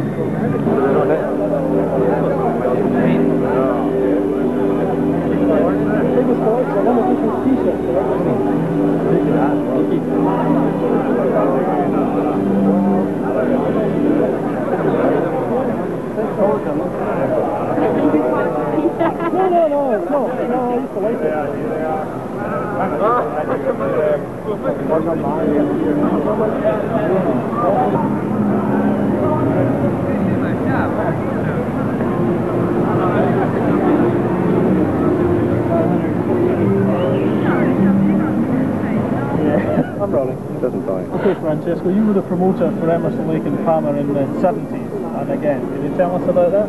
About the 70s? And now, yeah, Emerson, Lake and Palmer. They were great in the 70s. I presume they are great tonight. You were the promoter? Otherwise, there was no booking the show for tonight.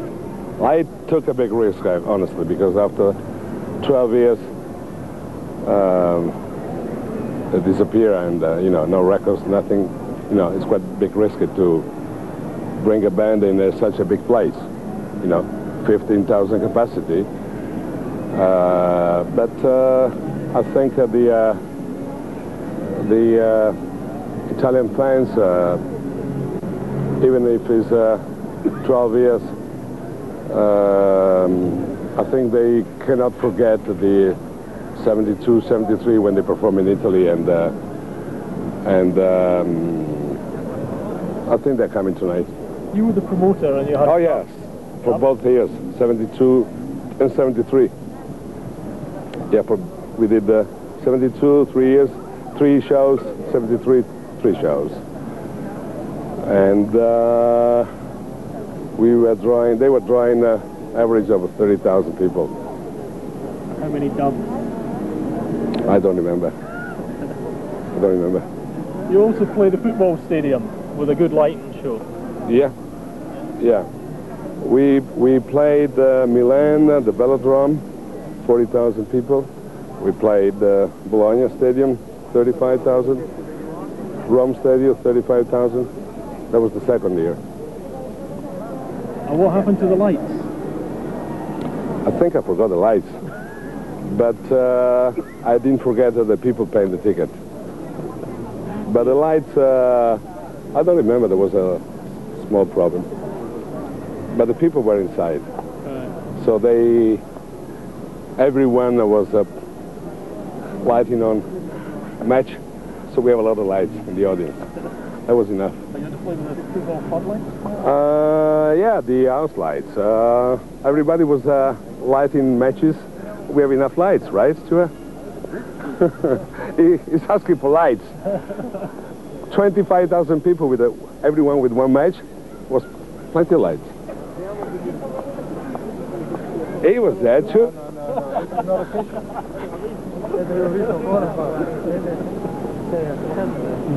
That's good. So tonight, how many fans do you expect? It will be. It's not sold out yet. We sold out at the ground. For the balcony, I hope we sold out because it's a sunny day. You know, it's normal. I mean, this band, with all the respect, is not dire straits, so that they have a regular album every year, #1 in the charts. I mean, they've been out of the market for 12 years, so it's normal that they cannot sell out a big venue like this after 12 years. But I'm very happy with the one that I got already. So with a sunny day, I will tell you later on. Will the group be coming back to Italy? Oh yes, I already booked five more shows for November. We play Venice, Turin, Rome, Milan, and Venice, Turin, Rome, Milan, and Florence. Outside venues? Oh, indoor. November is going to be cold now. So we're going to play 5 indoor shows in Rome, Ice Palace, Milan, Forum, Florence, Palais de Sport, Venice, outside Venice actually, and Turin, Palais de Sport in November, from the 15th to the 22nd. Thanks, Francesco. Thank you. Emerson, Lake and Palmer. Why? Yeah. Because about 10 years ago, my father is older than me, and he learned me to listen to this music of 70 years. Yeah. And I think so that Emerson is the best player of keyboard. I think so. What about you? This chap here. Why you come to see Emerson, Lake and Palmer? You're a young man. Yes, I'm 21. I'm old. 21 old here. And I come from Rome for see this concert because Emerson, Lake and Palmer are the best in the world.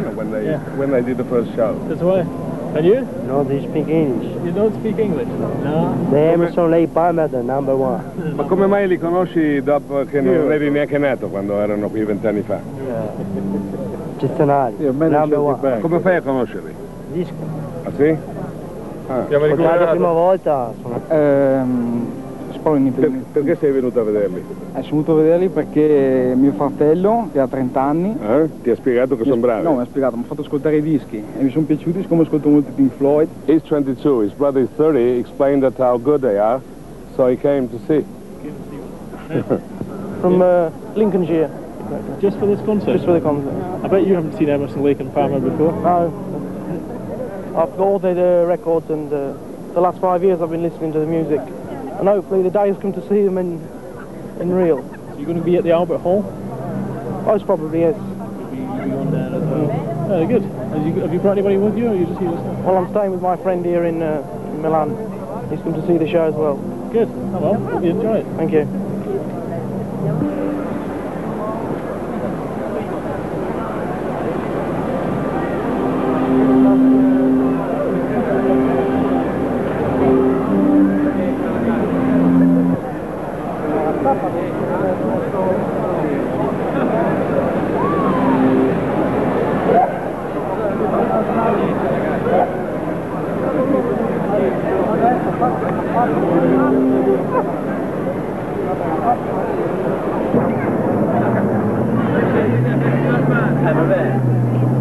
All'entrata? Allora.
Sounds good.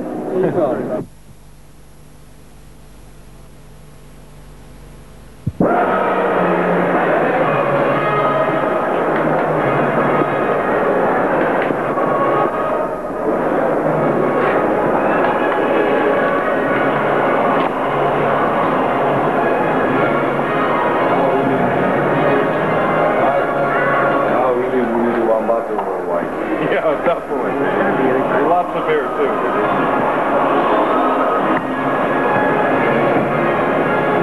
Sit right here. Go, now make an announcement.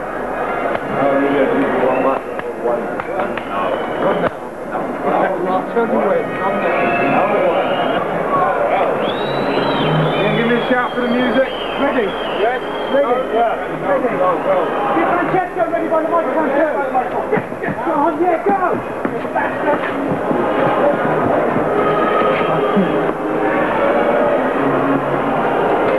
Well, nothing outrageous, does it, really?